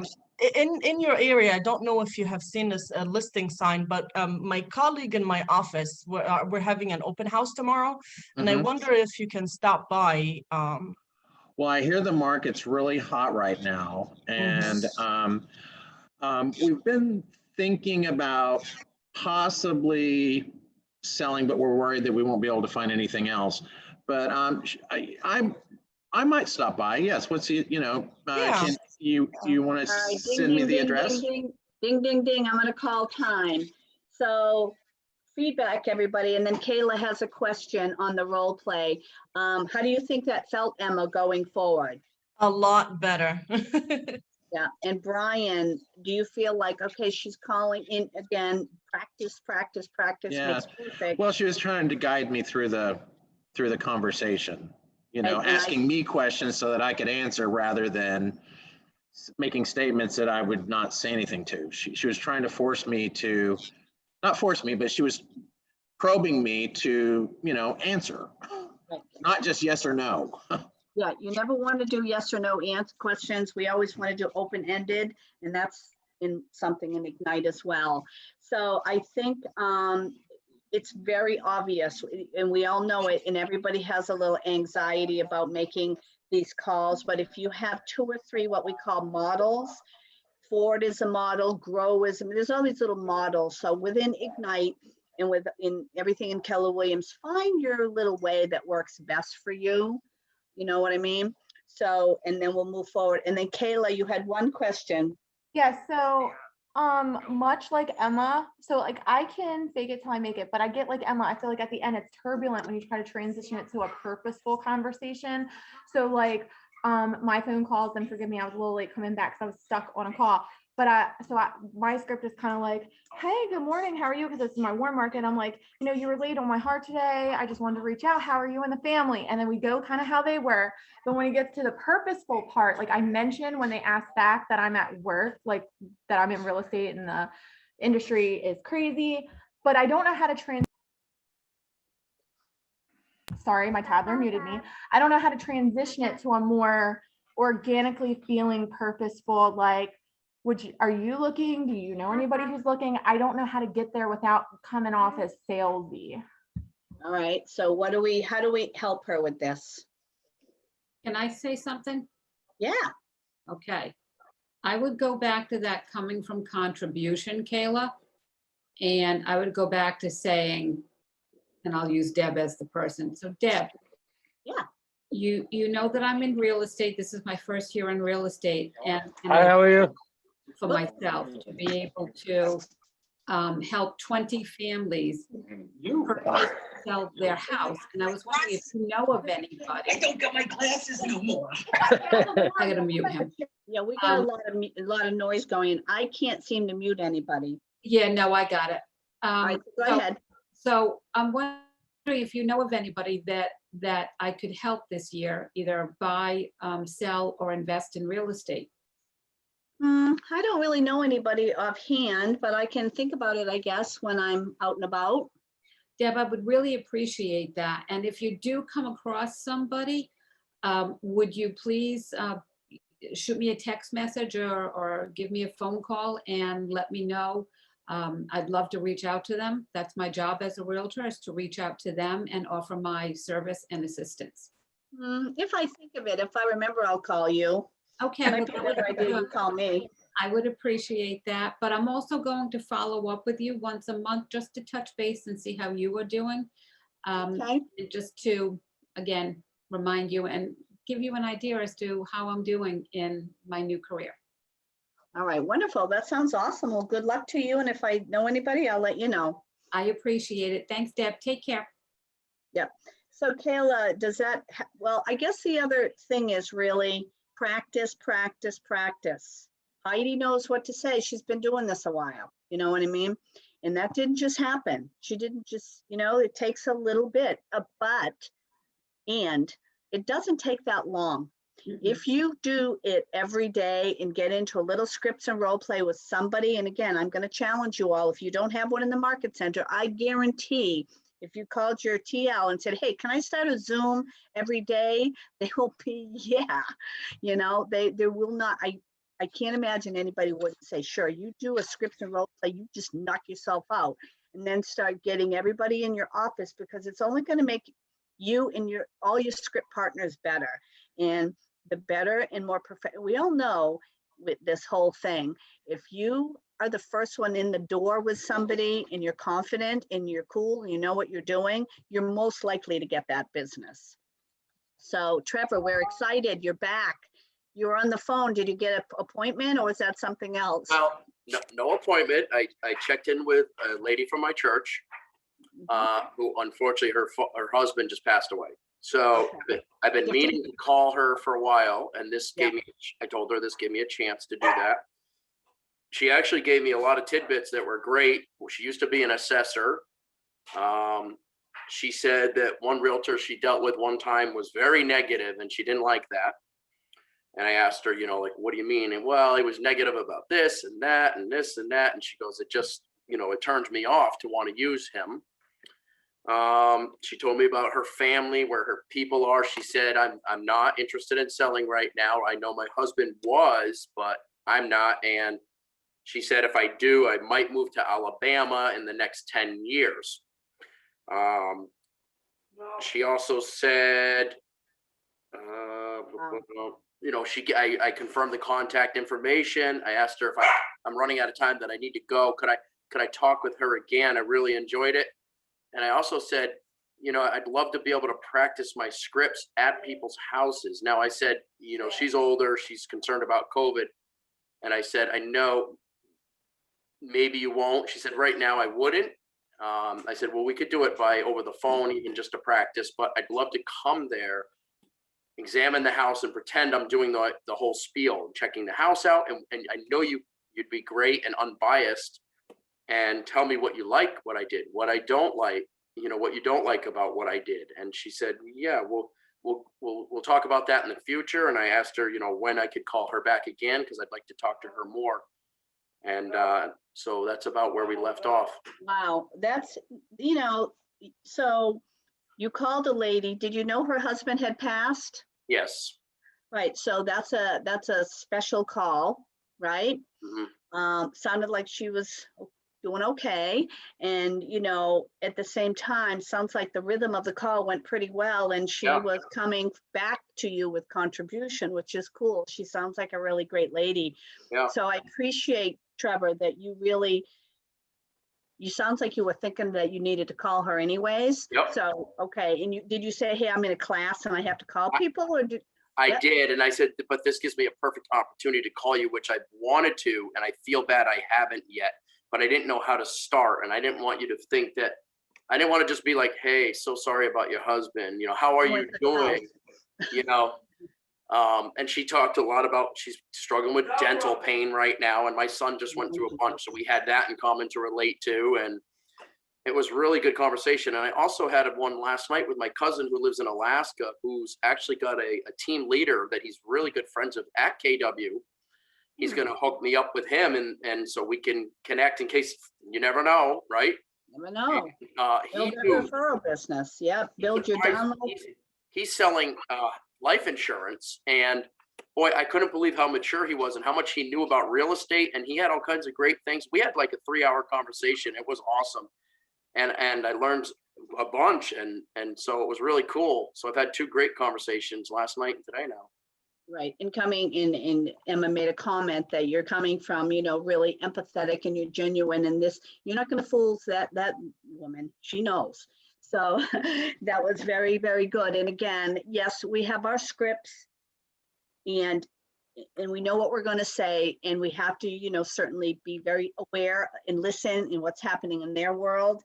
And yeah, when you work with an older, I'm assuming she's an older lady, you do hear a lot about their medical issues, and the doctor said this, and, you know, and that's part of our contribution in helping them. Sometimes they're shut in a bit, and people are in COVID and they're really staying home. So great job, Trevor. I appreciate you in that, and taking that step. And I'm glad you even came right in on us. Hey, I'm in the middle of a class thing and I have to call people, and I've been meaning to, so that's great.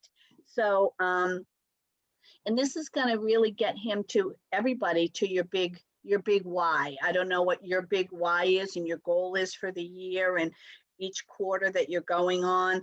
But as we all know, the more you're talking to people, and I'm assuming you've got her in your command, and you're going to have her on, you're going to give yourself a task to call her next month and maybe send her an email and all that good stuff.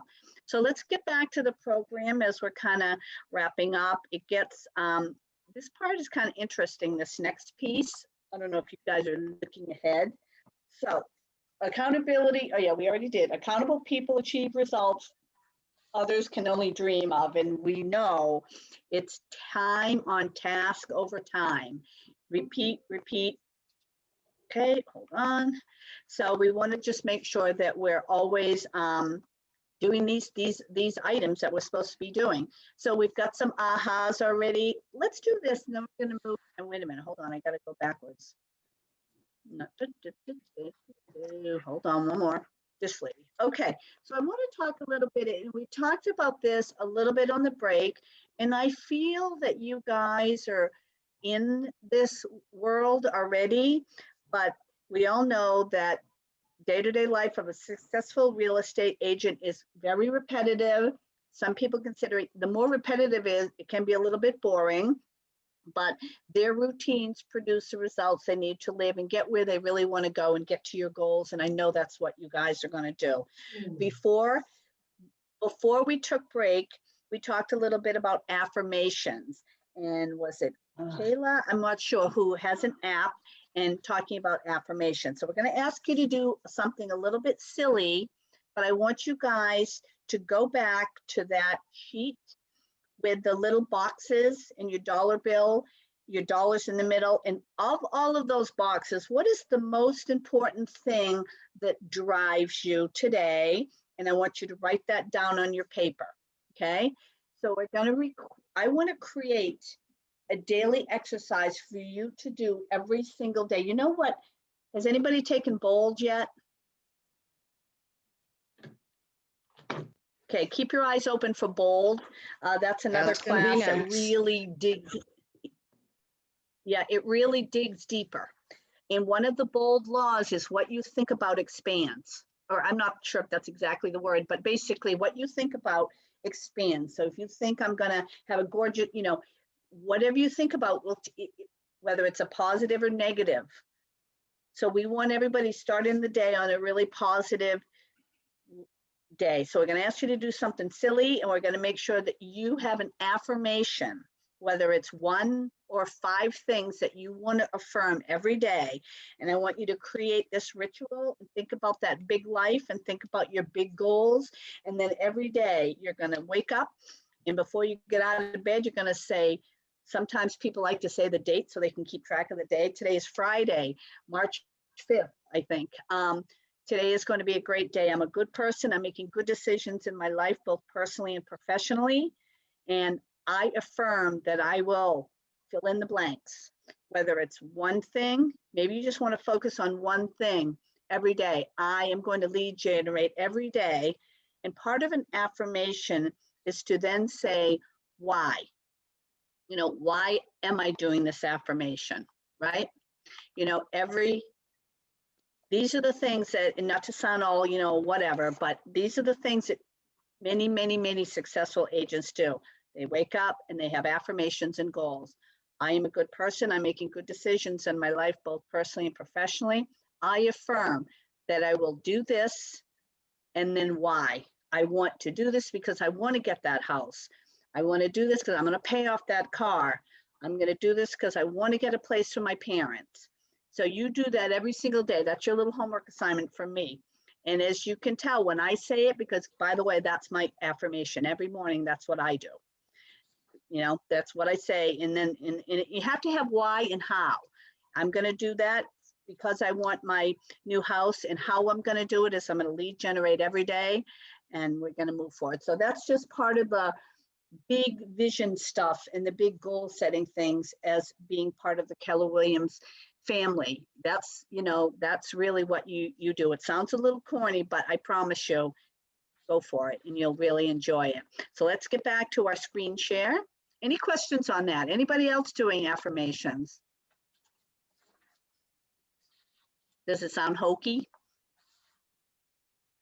Some people call it praying. Some people call it affirmations. I just keep one little simple thing, like, you know, like when you wake up in the middle of the night and you start worrying about things. Lately, I've just been saying, if I think I can, I will. And I just say that over and over and over, and it calms the voice, the negative. And when I start getting nervous about like making calls and stuff, that just works for me. It's super simple. I don't forget it. And if I believe it, then it'll happen.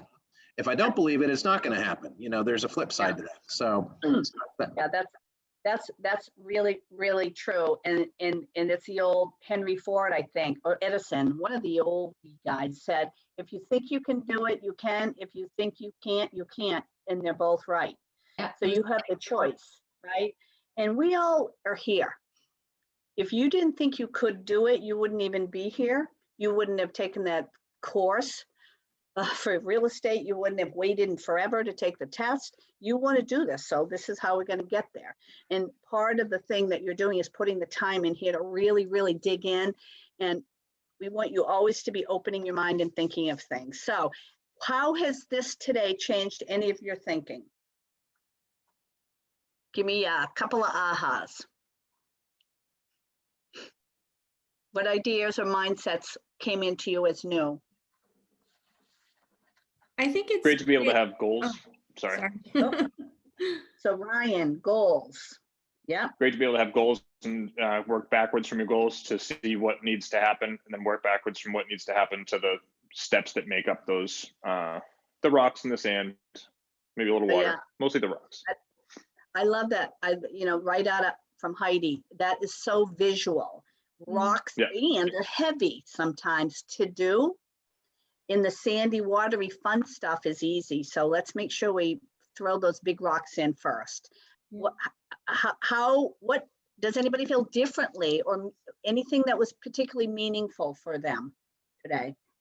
Well, to me, it was obvious that I should have been doing this all along, but didn't. I'm playing off of what Ryan said. Putting those goals out in front of you and saying, what is it that you're actually working for? Gives you something to strive for, especially for me, since I've worked most of software industry, you always are goal oriented, you're always delivery mode, but you have to think about what the product is that you're delivering. Well, in our business, in the real estate business, our product is getting those people into their dreams and giving us what we're dreaming of in the process. So I think today the aha moment was writing those things down. Absolutely. And the topic of the kind, I appreciate those words, David, that's actually right. We're really looking, it's important to be building the confidence and celebrating your growth here. And the topic of this whole thing is called set goals that matter. Not goals, it's goals that matter. Again, but do not lose focus on the small steps to get there. Right, Todd. Todd, he's new in our market center. Hey, Todd. Yep. Yeah, you have to have action items. We have goals that matter, and now we have to put them into action. And again, we're lots of different agents in different market centers. Make sure you make an appointment with somebody in your office to sit down and write we can't possibly do a 135 and a 411 with everyone here, but obviously you take the time as part of this to get, because remember, when you get those goals in and you have your schedule and you know what you're going to do, you don't have to do it again. You might want to watch it on a quarterly basis, and you might want to make adjustments, but let's follow the goal and do a reach goal. Don't remember, if you can't, it's okay to reach too far because you may not get that far, but you will have gotten further than you would have. Remember that box. Let's have a big one. Let's have a really big box so that we really get where we want to go and get to those dreams that really, really matter, and then chunk it back right down. Now, how are your behaviors different going forward? What actions will you be putting in place? I think we know it. I think we all have different things, but make sure your notes today reflect the actions that you're going to do. And always keep that big rock in mind when you're running around during the day and everyone's calling you and blah, blah, blah. It's okay to say, I need to call you back in a half hour. I'm in a meeting, which your meeting is lead generated. Yes, we have to put out fires all the time, but let's make sure that their fire is not always a fire. Okay, not being responsive immediately at every minute, but you've got to put the time in for your rocks. So, and what tools are you going to use to do this? Let's share real quick. What tools will people be using to improve? So for me, coming from a different brokerage, so I've been in the business for 10 years. So for me, welcome. I love Keller Williams. It's a totally different monster for me because at my brokerage, everything was done. Even having the sign put in for me, I didn't have to do anything. So, obviously I have a great market center. And the team leader was after me for a long time. He finally got me. Command, people. Command is your friend. Put your contacts in there. I mean, it took me a long time, and I'm a seasoned agent. So, hey, it took me a long time to realize this. And let me tell you, and I do get a lot of referral business at my stage, but Command is your best friend. It really is. And make those phone calls, block out your time, make those phone calls, because guess what? It took me a long time. I was just like you guys, thinking everybody was going to come to me. No one's going to come to you. Nobody. Block that time, make those phone calls, because either they're going to say yes or no. Okay. Right. And then move on. I mean, don't get upset about it. Move on, keep going. And social media is your friend. I cannot even tell you how many of my friends think I'm like the biggest rock star because I post a lot of things, market trends, just do that. Your business page isn't going to be getting as much as your personal page. I have both. You should have a business page anyways. And what I do with my business page is I do market trends because people aren't going to like it. And sometimes, you know, if you do some of these boring things, they're not going to like it. Make it your personal touch. Add your personal touch on that. Do a lot of family stuff. Put a pet in there and say, hey, you know, my dog's looking for a house. Are you? You know, do stupid things like that. And you'll be really surprised on how it works. Really. Right. Okay, that's all I have to say. Very good. Coach Laura, I like it. Yay! Well, I mean, and that's a very good point. She's coming from a different market center. A different office. I don't know if they were goal oriented. Did they talk about big whys and putting plans in? I'm not really sure, but I can see It was your- Berkshire Hathaway, and you know, we did have some stuff, obviously, right? Warren Buffett. So we did have stuff. I want to say not as great as KW. Yeah, I mean, by nice far. Office. They're Yeah. a nice office. They do okay.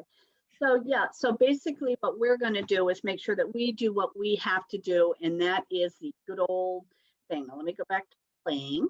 So all right, so yeah, so I think as I hear from people who are in, you know, as engaged as you guys are, you're building your daily habits, right? Everybody seems to be, and we always say this every day, and we're going to add 10 contacts every day to our database. And thank you for that encouragement of using command. And as we know, how many widgets are there? 10? I mean, there's a lot in the command module or platform or whatever they call it. Let's start with getting our contacts in as healthy as we get them, which we know is name, phone number, email, address, and birthday, I think is one. And let's make sure that we're having 10 conversations every single day. And yes, that takes how many calls to get 10 conversations per day? Now you guys, well, we had one successful, Trevor, and different people had different conversations, but we want to have 10 every day. So that's why you need to block out 2 hours, because you really have to reach out at least, what do you guys think, 20 different people, if not 30 different people, right? And I love this one, and it's very, very hard for people to get their head around it. You want to send, after you talk to those people, absolutely send them a handwritten note. And if you have your cards, throw that card in there. And why are handwritten notes important? Why is that sort of a Feels little bit of a rock? genuine and authentic and like they matter. And it's not a bill coming in your mail. It's an actual letter. The one thing is, I guarantee you, if it's not typewritten, somebody will stop and read it. Yeah, no. It's personalized. Yep. If you Right. send it, It's something you don't Ian, get anymore you in have this a- world. Yeah. Yep. Can I And ask a quick it question? shows that you do. Yeah, absolutely. Back to trying to set our goals somewhat. These 10 added contacts, 10 conversations a day, 10 handwritten notes, and 10 previews per week. If we start with that, what dollar value goal is that going to get to us in the end? Like they've got to be. It all goes to your own. But What they do you must mean? have a calculation. Like if I go through, I believe that 135,411, it drills down like if you want to make $100,000 or $180,000, you need to make this many appointments and this many this and this many that. Yep. So my goal, I might actually need more or less than 10 conversations a day. Is that true? Like 10 conversations. I don't know. Can I answer that? Can I answer that? Yeah. I feel Yes, like go it's ahead. not you're thinking, think bigger. So maybe that person doesn't have a sale for you, but like I had a conversation yesterday and that person happens to be in a trade and said, you know what? If you think of me, I'll think of you. I will refer you to everyone I know that needs real estate. So they are not a lead, but they're a vendor contact for me that is also using me as a referral. So if you're having genuine conversations, your conversations are going to bring you other conversations you're not even soliciting. You're right, yes. But I'm just thinking in terms So, of I get it. setting goals. Yep. So the baseline is 10 of everything, which means it depends, it really depends on your conversion rate in, Right. in your sphere Conversion rate. as to how successful it is. It's impossible for us to like have that as a basic. I think 10 contacts a day is actually low. But if you're really having meaningful, great conversations with people, again, we don't want them to be too long either, because now you're not getting your calls in. But yeah, it depends on your conversion, and that's something you should keep track of. If I've called 10 people, how am I getting an appointment? Calls are great, but really what you want to keep track of is your appointments. How That's many it. times, whether it's Zoom. Yeah, so I would also maybe circle back around to your coach in your office to say, look, I'm doing Ignite. I love it. It's all about goals. And but I've done a 135. I've done my 411, and I've done my GCI, which is that calculator of if I want 180,000, how many appointments do I have? How many calls do I have to make? And have somebody just take you to that next level of organization. And that'll be a rock for you. Get that Right. piece down, and then just keep at it. And yes, Yeah. we love handwritten notes. Anybody else have any kind of question on that piece? So handwritten notes, yes, of course.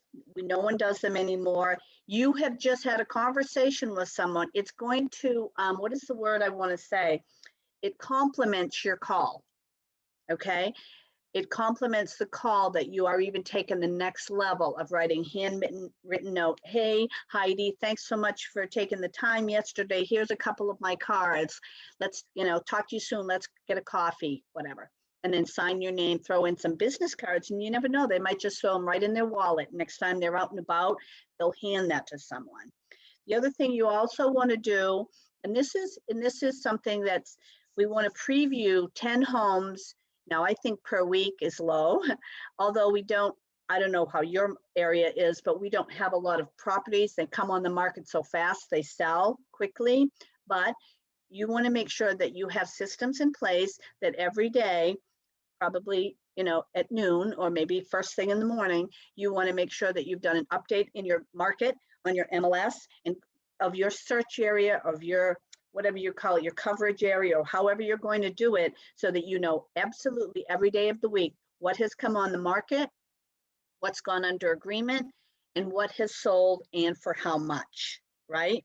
Because when you really dig in and you're having people go, yeah, my friend wants to buy a house, her price is, I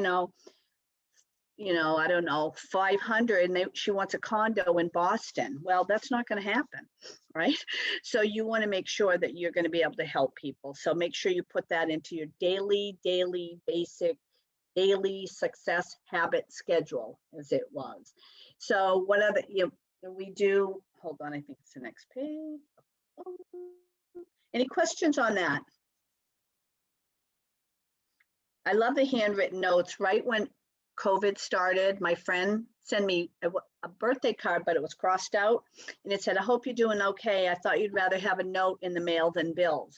And I still have that note, and it was sort of messy, and but people really like that. And if you send those notes, make sure that you're going to do it. So building our daily success habits, we have, we know what they are. We're going to lead generate, right? And we're going to make sure that we are so great at our scripts and role play that we know that we're going to do. We know that we're going to get to people where, I'm not saying this right, we're going to lead generate, and we're going to do our scripts so we can internalize and personalize them. this isn't Dunkin' Donuts where you do just really need to say 3 sentences to get them to the drive, to give them their coffee. We're going to uncover motivation. Like Trevor, he had that nice conversation with this lady, and she's not quite ready yet, and he understands her motivation, and she had some objections, we know, and then obviously we want to try to close deals. We want to speak in terms that customers understand, and we always want to really build confidence, right? So it's all about practicing, right? So let me just go on. And let me just ask the group, do you all have either script partners or accountability partners or script practice in your market center on a daily basis? No. No. Interesting. Why do you think not? We should. We definitely should. Well, our team leader, we don't have a team leader anymore. So we're trying to find a new team leader. And unfortunately, when I came in, she broke her leg last Ooh. November, and I never even, and then COVID happened. So I'm kind of like a fish out of water. Luckily, I've been kind of learning everything. Let me tell you guys, you need something, do YouTube, because they have tons of classes on YouTube. So if you get stuck and you can't reach anybody in your office, go on. And is it Nick Baldwin? Yep.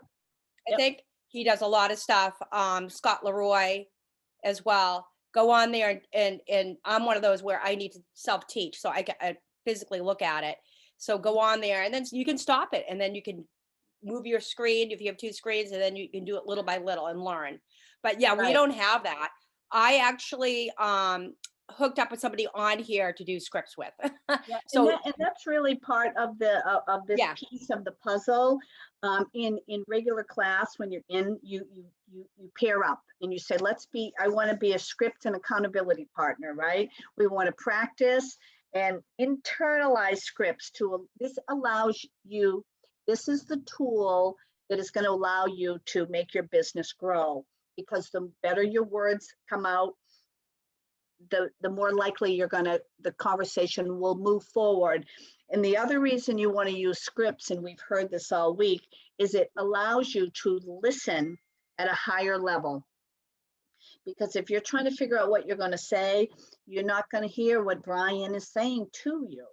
And part of scripts is really figuring out what their motivations are, figuring out what the problems are, in closing deals. With scripts, you control the conversation by using purposeful language that helps you get to the end point to close a transaction. It allows you to rehearse, so you're not thrown. It's better to get thrown off a little bit with somebody that rather than practicing on your clients. It's always a bit of a challenge. So, we've got people in market centers, and TLs are busy, and everybody's really busy, but there's nothing that says that you can't find 10 people and say, hey, let's do some scripting every morning, set up a little Zoom, because at the end of the day, remember, you've got to focus on that big goal that matters. And part of it is developing your system, so that you're moving always in a forward direction. So let's see, scripts and role play, script practice. Let's see, lead generating. So we did do, okay, it's 11:30. Let me just see where we're at. I'm gonna get out of screen share for a minute. So what other thoughts are we feeling at this point regarding goals and moving forward? Are we getting good information here today and feeling like, okay, this is making sense to me? Yeah, I think the goals and connecting the goal that I need to reach to the daily 10-4 and the daily habits is it's making more sense. It's making it very important that I have to do these every day. Otherwise, I'm not gonna get to where I want to be. And it's a great motivation, actually. Yeah, and thanks, Emma, because we see that on the screen every day. It's in the booklet, it's probably on a sign in your office, but if you don't connect it to your business and where it's going to take you, it's just a sign in your office.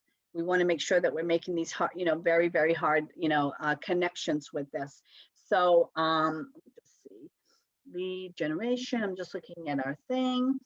We've got our thing, update. Now, there is a piece here, we can jump into command.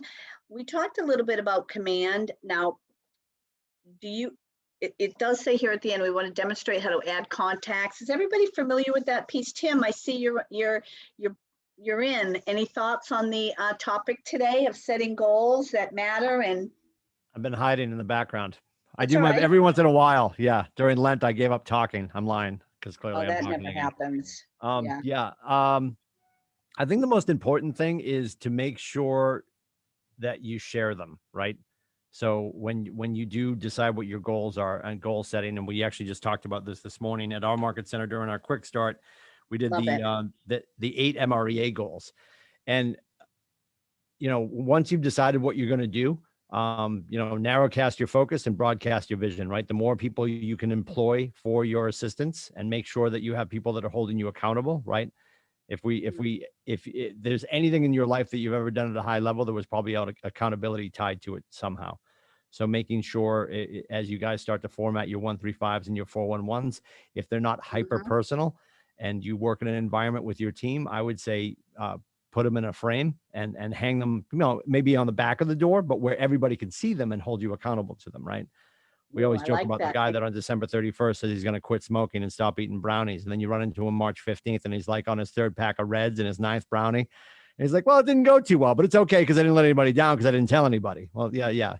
So I just think it's wildly important that we employ assistants and make sure people are holding us accountable. And it's super simple. And as a coach, you're going to see that Deb and I, when I run into you in the hallway here at 463, I'm never going to say how many calls you made. Because it's a French word. It's a bullshittery number. Like I'm not worried about the calls that you did or didn't make. It's the appointments you set. How many appointments have you set? Because we know that's the end game, right? The appointments are the fuel that are going to drive our business. So getting those names into command and adding those contacts. If you're doing it and you're on pace right now, we started Monday. So today you should be putting your 49th and 50th person into command and just really tying it down and having the acronym we use is SMART, right? Does anybody know what a SMART goal is? What the acronym for SMART is when it comes to goals? Heidi Kelly does. Of course she does. She's a genius. We're not going to say. Who knows what SMART? Thank you, Tim. I love that. Who knows what SMART? Not to make you say that's the end. What is SMART goals?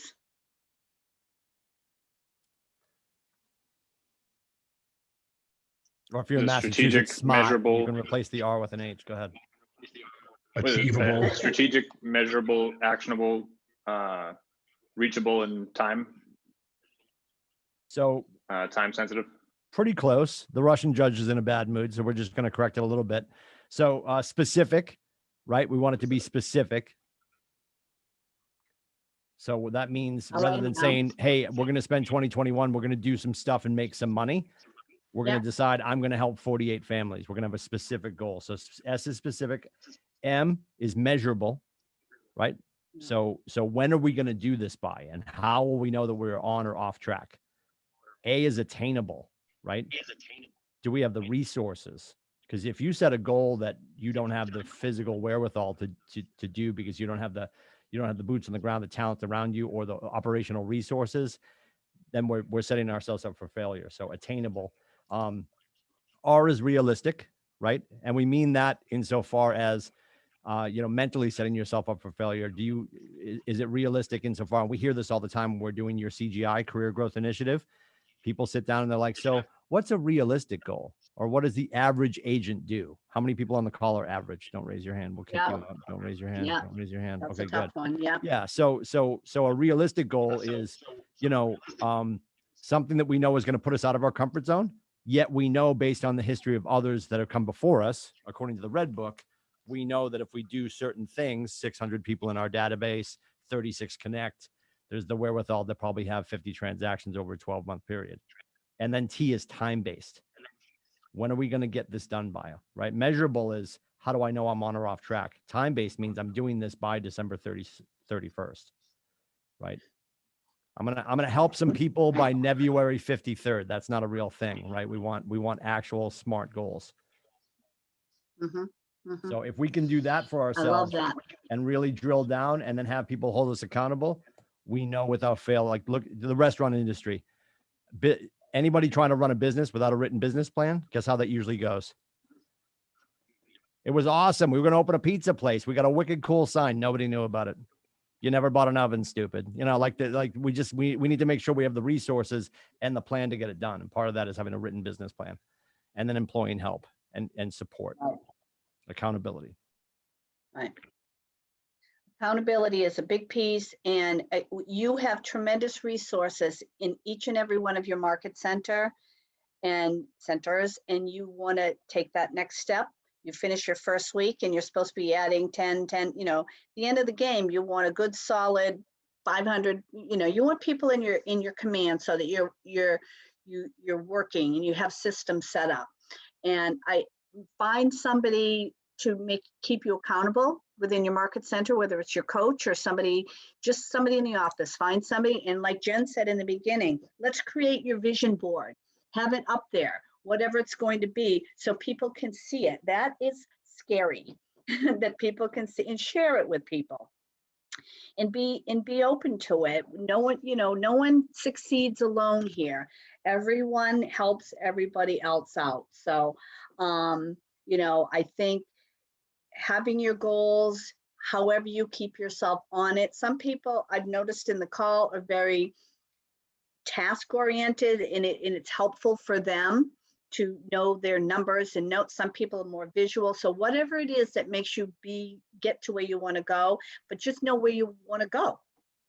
That's where do you want to go? Tim, you got another point, I can tell. Well, you make a great point insofar as when we talk about metrics, right? As your coaches, we're always going to ask you questions you can answer with a metric. If I ask you a question that could be answered with a metric and you start to tell me a story, awesome. I'll get a warm milk and a cookie and you'll probably put me to sleep, right? Or we can talk about what we are or aren't doing to stay on track. So that being said, if we discussed this earlier in the week, if to get engagement from the people that I know and love and trust, I'm going to romanticize what I'm doing for a living rather than saying I need to close 48 transactions this year.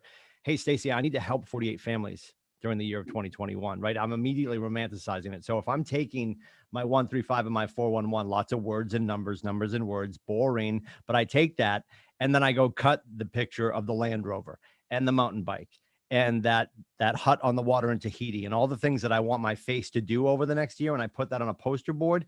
I'm staring at that in my office. That's going to help me 7:59 Monday morning, lift the 90,000 pound phone to my face and start to call my humans and make sure I'm connecting with them. Right. So whatever way we need to remind ourselves, because sometimes that written word, that 135, it's a chart, it's a business plan and it's important, but how are you going to romanticize your plans for yourself and for your family? Right. And I think the vision board's super powerful. Right, because emotions, what is it? Emotions, what's the bold law about logic emotions? makes us think, emotion makes us act. Right? We're all logical. We think, but until we feel it, we don't necessarily act on it. Or maybe. So let's make sure that we're completely personally, emotionally tied to our goals. And we want to make sure that they matter and why and for whom. So that later, a month goes by and you're hiding in the bushes and Tim says, hey, where are you? You know, I told you in the beginning, when you hide in the bushes, I'm going to call you on it. You told me you wanted to buy a home. You told me you wanted to do something with your kids. You want me to give them a call right now and we're going to, get them in on the, we don't do it that way, but, we want to make sure that you are constantly staying focused, and we are independent contractors, and it's great being your own boss, but sometimes we're not our own a good boss. We necessarily have not done it other than maybe bossing our children, but it's not always necessarily comes natural to us. So it's a learned skill, just like everything else in your life. You have to make sure you have systems in place and tools in place to help you get to that piece where I'm running my own business. We can start at the lemonade stand, but you're really going up into, you could go to a 7-level real estate business here, right at Keller Williams. So but you have to make sure that you're working every day. This is a job, and you go in and you do, right? We always joke the best part of real estate is we're in charge. And the worst part of real estate is we're in charge, right? You know, because most of us are coming from an industry where we were in an employer status, you know. So the struggle for Deb and Heidi and myself and other coaches in the room is we don't feel, well, they're independent contractors. I can't tell them what to do. And I'm not here to tell you what to do. Gary says all the time, we're not here to should all over you, right? You should be doing this. You should be doing that. That's not going to be helpful. And we're never saying anything novel. This book is, this started getting cobbled together in 1983, right? We're just reminding you of all the resources that you have here. We're like the boring kiosk in the middle of the mall, pointing out where, like, you know, the sock store is, or the Halloween store. Why do they still have those? I don't know. But anyway, that aside, we were talking earlier, Deb, I heard you talking about affirmations. And it's really funny because people think they're goofy. Well, I would never write down an affirmation, because if you've got a great affirmation and Bold has one like, I'm a great salesperson, or they're home, they're happy, they're going to list with me. Well, that's foolish. Well, I appreciate that. And we might feel that affirmations seem goofy, although we love to affirm the negative, right? You're walking down the hallway and nobody wants to sneeze in public right now because of COVID. So I appreciate this, but stay with me. You're walking down the hallway and you sneeze and somebody says, God bless you. And you're like, thank you. And like, are you getting sick? And you're like, oh, you're walking back to your office like, oh my God, I am getting sick. Maybe I'm dying. Like, we start to affirm all the negative. But if I had a great affirmation that was laminated in my shower that said, they're home, they're happy, they want to list with me. Or the great line from one of my favorite books. Do I have it here? 7th level? Yes. I call it the 4th Gospel of Keller Williams. Michael Maher, Maher, 7 levels of communication. And the mantra in this book, I Kelly love O'Neill. that. Kelly O'Neill, where are you from? Where are you from, Kelly O'Neill? I am from Groton, Massachusetts. I'm from Chelmsford, Massachusetts. Welcome. Awesome. Or not. A fellow mass hole. I love it. So Kelly O'Neill from Groton, Mass. Yeah, kid. So insert your town here, right? Today, somewhere in Groton, someone is looking for help, and it's my job to find them. That's the mantra in this book, right? It's that simple. That's the video game of what we do. So why would we not work affirmations? Because I trust Kelly and everyone else in this room. Who do you spend the most time with every day? Who do you talk to the most? Spoiler alert, you, right? So why are we willing to have negative conversations in the 5.5 inches between our ears? Things that we would say to ourselves, negative affirmations we would employ for ourselves that we would never say to somebody else. Absolutely. Right? The toughest real estate to own on planet Earth is the 5.5 inches between your ears. So stop letting stuff live there rent free, right? We got to put good stuff in, plant good seeds. Whatever we plant there is going to grow. It's up to you. Right. Absolutely. And I'm a huge affirmation person. We had the Miracle Morning, you know, Ryan Snow was Absolutely. our TL at one point, and I'm, you know, it's a thing, and you just do it and find your way. In the program here, it does indicate if anybody needs help on going on. Does everybody know how to go on to Command and add their contacts and add notes? Does anybody need help with that? I mean, I don't know how you can do that with 50 or 100 people in a thing, but anybody? I think I need help with adding the smart plans. Yep. Well, that's all. Yeah, we need. It's more than 15 minutes. What I can tell you guys, what we'll plan to do, because we're strategically going to wrap with our 18th session, I think on the 24th of the month. Yeah. So we'll do some social media stuff at the end, and we'll do some command stuff with Robert, our market center tech trainer here at 463. So we'll drop those at the very end of the month. So you don't see them on the calendar yet, but we'll invite you guys back in and extend this out and do some of that stuff toward the end of the month for sure. Great. And right now, Tim, is this sort of coaching corner? Is that what we're doing now?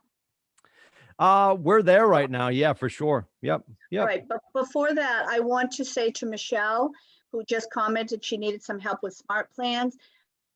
Regional is doing, help me, Jen, or whoever's on here, on Thursday afternoons from 1 to 2, a series of command training, like not, kind of a little kindergarten, how to get contacts in, and it works all the way through each and every widget. So definitely find that link, and I'll try to find it here before we're done. We'll put it on the chat if anybody knows it, because all the market centers are doing a lot of command training, but you might as well jump on one every Thursday afternoon. You can get it in your calendar and you can work your way around it, and that will help you plow through some of these things. And don't forget too, I'm sure Bovie has mentioned it a couple more times. Mondays at 2:00, the huge listing initiative with all the marketing collateral for you guys to send out texts, have phone call scripts, email, and social media assets for you guys to get more listings. This Monday at 2 on that regional Zoom call, they're going to be giving away the first prize for $500. So every time you take a new And guess listing, what? I won it. yeah, there she is. There's Laura. I Congratulations. won it. They just notified me, you guys. Yep. Congratulations. I know. I was like, what? When Jen called me. That's awesome. Congratulations. Yeah. Thanks. So real people winning real money. I think next week we're giving away a Buick. I'm joking. It's probably just going to be $500, but it'll be the first payment on your Buick, I suppose. Right. So guys, get engaged in all of the training. You know, in market centers, we're just constantly trying to find help for all of our agents. And as a region, I like the direction we're going in and having it like, we're all on Zoom. Why does Tim do a call and I do it too? And Heidi, let's put it all in one place and everybody jump in and learn. So let's make sure that in your emails, you get things from Keller Williams, KWNE, right? KWNE, yep. And for my first year, and I'll admit it, my first year at Keller Williams, I thought KWRI was KW Rhode Island, and I never opened those emails. So, yeah, Gary's home office is in Narragansett. Yeah, it's very exciting. Very exciting. So anyways, I know you get a ton of stuff from everybody, but you know, look at those because there's some good trainings in there. And I think the more we're scheduling them out, I don't ever want anybody to go, ooh, I'm going to do a class today at 1. Your calendar should already be booked today at 1, right? So let's just make sure that we're doing that. So if we want to go into like coaching corner, what do we want to talk about? How does it work, Tim? I wasn't here on Monday. Well, obviously we're wrapping up the first week and we appreciate you guys, diving in for the first 5 days. We'd love for you to stay with us for the rest of the month for sure. If you guys have questions about anything that has come up in the last 5 days that you've got question marks around, or you're looking for a resource, a great one just for you guys that you can sort of grab and go and do about 6 minutes per video ish is going on to YouTube and looking for Marty Miller. He does all of the Command 66-day challenges. They're not linear, so you don't have to go back and do 1.0. I think he's on 4.0. He's also done a 66-day challenge around the tech for the consumer app as well. And to be able to pop off and do a couple 6-minute videos back to back and make your way through, or just set it out and intend to do it over the next 66 days. That way, within the next month or so, you're going to have more information about Command under your belt. If you have a local market center tech trainer, for sure, be engaged with them. Find out who they are at your market center level. And to Deb's point, Thursdays they're doing that whole series of command help. I mean, it's really if you're struggling with Command or you don't love CRMs, I'll invite you to get over that, because the Command is going to pay for everything in your life, right? If you got a brand new car in the driveway and you're like, oh my God, the HUD is so confusing on my new BMW. I'm joking. You'd sit in the car for 2 hours and figure out how to heat the seats, move the mirrors, download and update your Sirius XM radio. You do all that. So the resource that's going to pay for that new car in the driveway that you're going to take the time to learn how to drive is Command. Yeah. So please lean into this resource, and we're building it from the ground up for you guys so you can control your data and have an all-in-one. Like, for those of you that are getting here, it doesn't seem crazy that everything's in one place. But if you've been here, like Heidi Kelly, myself, and Deb, and some of the agents on this call that have been here for a while, when I first got here, I don't know if you ladies remember Red Tools. Do you remember Red Tools? Red Tools, but it was like the worst Russian CRM on the planet. And then we got rid of that. That was made of wood, so it burnt to the ground. Then we got eEdge. And now we broke up with her, thank God, and now we have Command. So as Gary will tell you, if you're not in love with Command today, don't worry. The worst version of Command that you'll never see again will not be there tomorrow. Like, we are fixing it every day, right? Right. And just remember, they are working on it constantly. There's a huge shift in making it stable. Yeah. And stop throwing out new fun things for us to do, which we all know. 30-day updates now. Right. So it's going to be more stable. If it acts quirky one day or one afternoon in a particular segment, that means they're working on that thing, and you'll see it gets better. So just be patient, have a little, bit of patience on that. It's the mothership, and that's where everything lies. you're making your phone calls. Everybody's really, really, I think, grasping and really embracing the big rocks that Heidi so eloquently, sort of explained. And it's should be a chart of what each, anyways. So the command is you're going to make your phone calls. You're going to have command open. You're going to write your notes about the people and they're going to Florida and whatever they're doing. And then you will plot them on a smart plan. It's going to automatically send an email tomorrow. Hey, thanks so much for your time yesterday. Here's my new contact info. If you have Twilio, 2 weeks later, they can get a text. Hey, just checking back in. How you doing? That's what the smart plans do. They do a lot of passive work for you, but they're personalized. And before you know it, it's the next quarter and you're going to call them again, right? We've got a comment in the chat. Trevor posed a question about running an ad in the paper, and I won't get down on the details of what's in the paper necessarily, or what the ad was going to pertain to. My concern with running print ads, and people are all over the place with this, being able to track the analytics on who actually saw it, right? Because the Boston Globe, if you're from Massachusetts, you'll appreciate this. The Boston Globe will tell you they printed 9 million copies. Well, 10 million of those copies went into the Boston Harbor, right? Like nobody's reading that paper anymore. 5 people are, and 6 of them are dead. So that being said, tracking the analytics on where that information actually went and what people actually saw is difficult. So I don't know if that's the best place to spend your money. To your point, Trevor, looking for the opportunity to, flourish within your goal.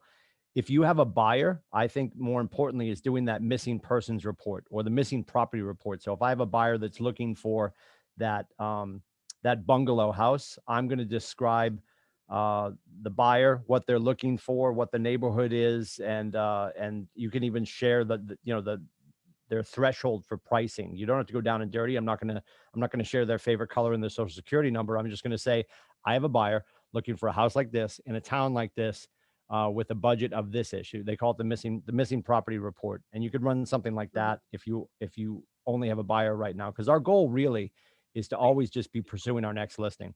And I know everybody coaches differently, so I will speak for myself and what I tell everybody up here at 463.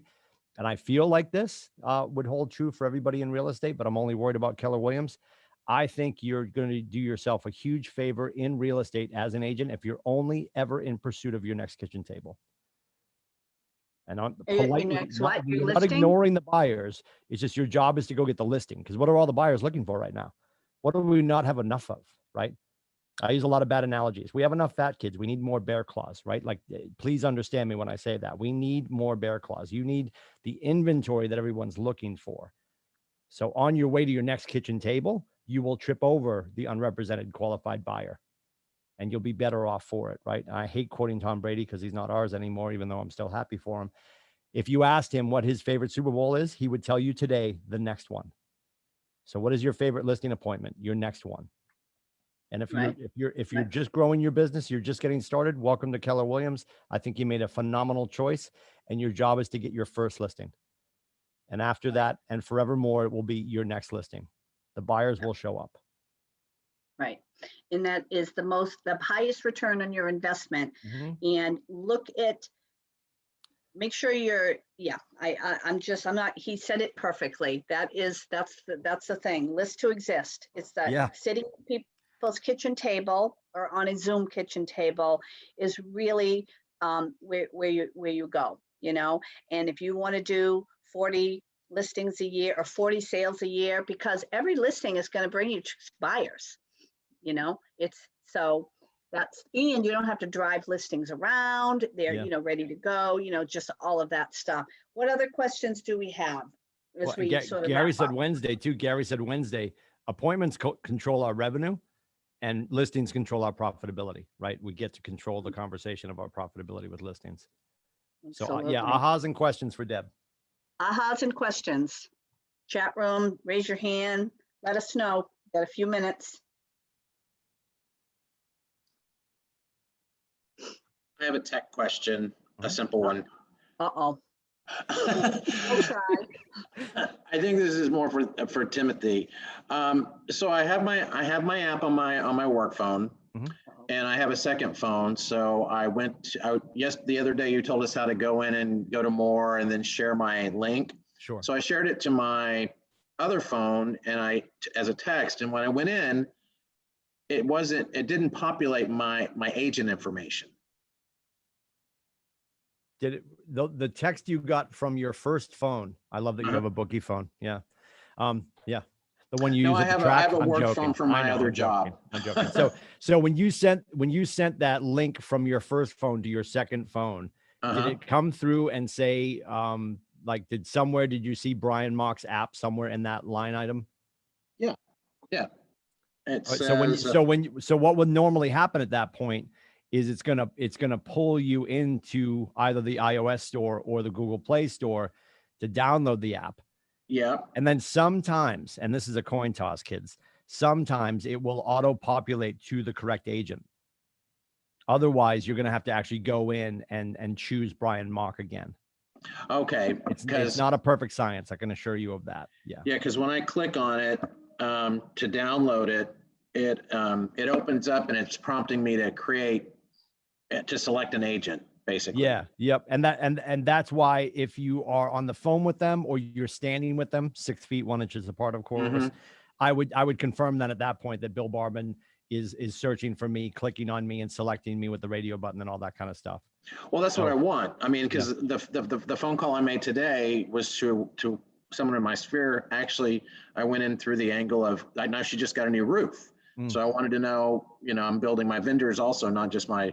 Ooh, good one. Anyway, we got to talking about it, and she kind of keeps an eye on what's going on in her neighborhood. And I'm like, well, I have this app, that you could download. I was like, and I also got her email address, which was good. And I want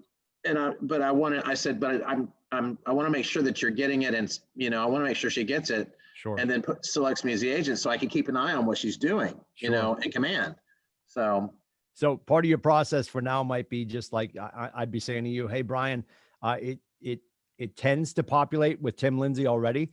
Should it not, it's going to invite you to select an agent, run a search for me, and then select me as your agent. And I'll check back with you tonight or early tomorrow to make sure everything went well. That's running right. Okay. Just a search, because that's an additional touch.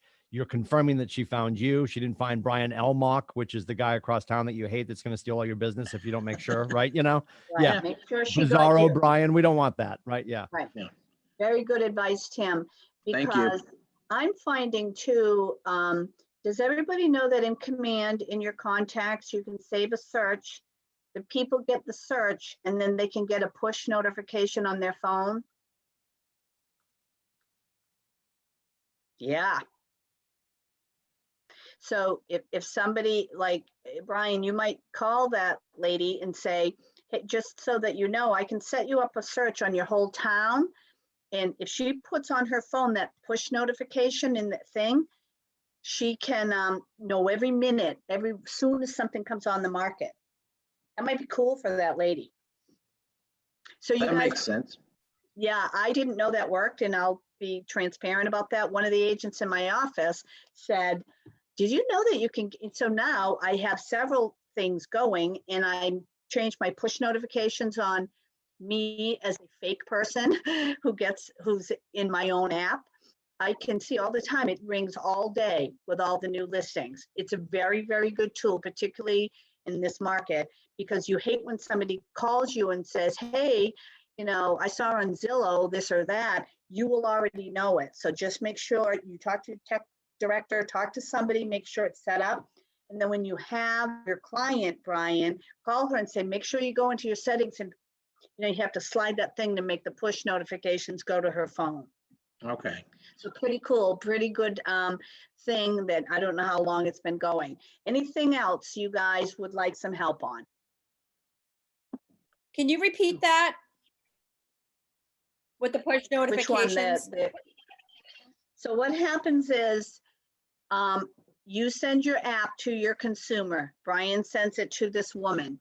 She gets the app. She's psyched about it. He's put her on a search of the zip code or whatever town he lives in, right? Are you up in New Hampshire, Brian, up there with Tim? No, I'm down in Rhode Island. Okay. I'm in Rentham. Solid red. So right near Rhode app Island. link I'm to- actually licensed in Rhode Yeah. Island. No, to answer the question, no, it is not the solid red app. It's the white app with red letters. That's the consumer app. So get to your tech director and get some hands-on with this. Anyways, so you share your app with your lady in town. On command, you set her up with a search that is, whatever the zip code is for your town. And then when you talk to her, say, hey, I set you up on the search. You'll know everything that's going on in town. Hey, Mrs. Whoever you are, you need to go on to your settings on your app on your phone, and there's a push notification, just like we have push notifications from Facebook and Old Navy and everything else that we mostly turn off. She's going to want that on, and you should make yourself a fake person and then get your own app and do a search, and then you will see how it works. Little bit of consumer app training, and as they really fine tune that thing a little bit more, there'll be more of that, but just do that exercise. Again, we're not doing pebbles and sand and water. We still want to do our big rocks, but at some point, calendar block for these little sand water things to do. Any other questions? Somebody else had something. Is anyone having trouble with the app matching the MLS? Yeah, I don't know. I think every state, every town, there is some connectivity issues. Connectivity, is that the word? I think I'm frozen. No, yeah, different states, different towns, different MLSs do have some connectivity issues, but for the most part, it should be going pretty well. So last wrap up call, question, anything?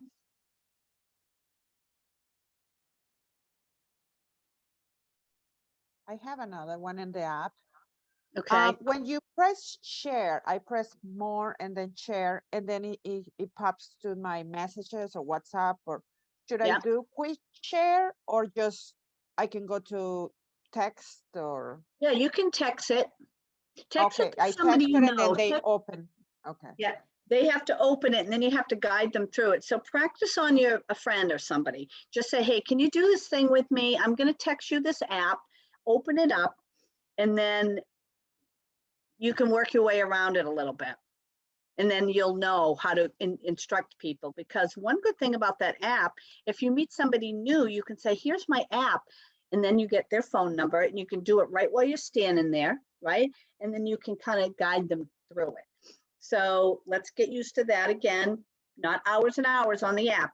We just want to think about it, put it in our time block of, you can even put that on your calendar, called sand and water to-dos that you do for an hour, right? Let's make sure that we're staying on task, because we're real estate agents. We like to bebop around and get lost. So that's part of this discussion, and why Ignite is so important, is to get it back to the business of the job. All right, anybody have any questions? I guess I'm supposed to put my phone number in the thing. So this is me. Whoops, do it right. I'm over in Westford, Massachusetts. That's me. That's my phone number. If you need anything, give me a call. If I don't know how to help you, I will find a resource. I'll be the source of the source, right? Just like you guys. So very, very happy. I appreciate all of you. I loved all the interaction. It makes the class much easier for me. You know, we're all used to doing this in a classroom. So, you know, it's our third pandemic Ignite, and I think we're doing okay with it. So let us know. What is your last name? Hayes, Hayes. I'm in Pepperell, Kelly. We're neighbors. Kelly O'Neill. I live in Pepperell. I work in West. She's like minutes away from me. So anyways, all right, guys, let me know if you need anything, and just get out there, have at it, get after it, make those phone calls. All right, guys, take it easy. We'll see you later. Thanks, Deb. Yeah, Thank you bye. very much. Thanks so much.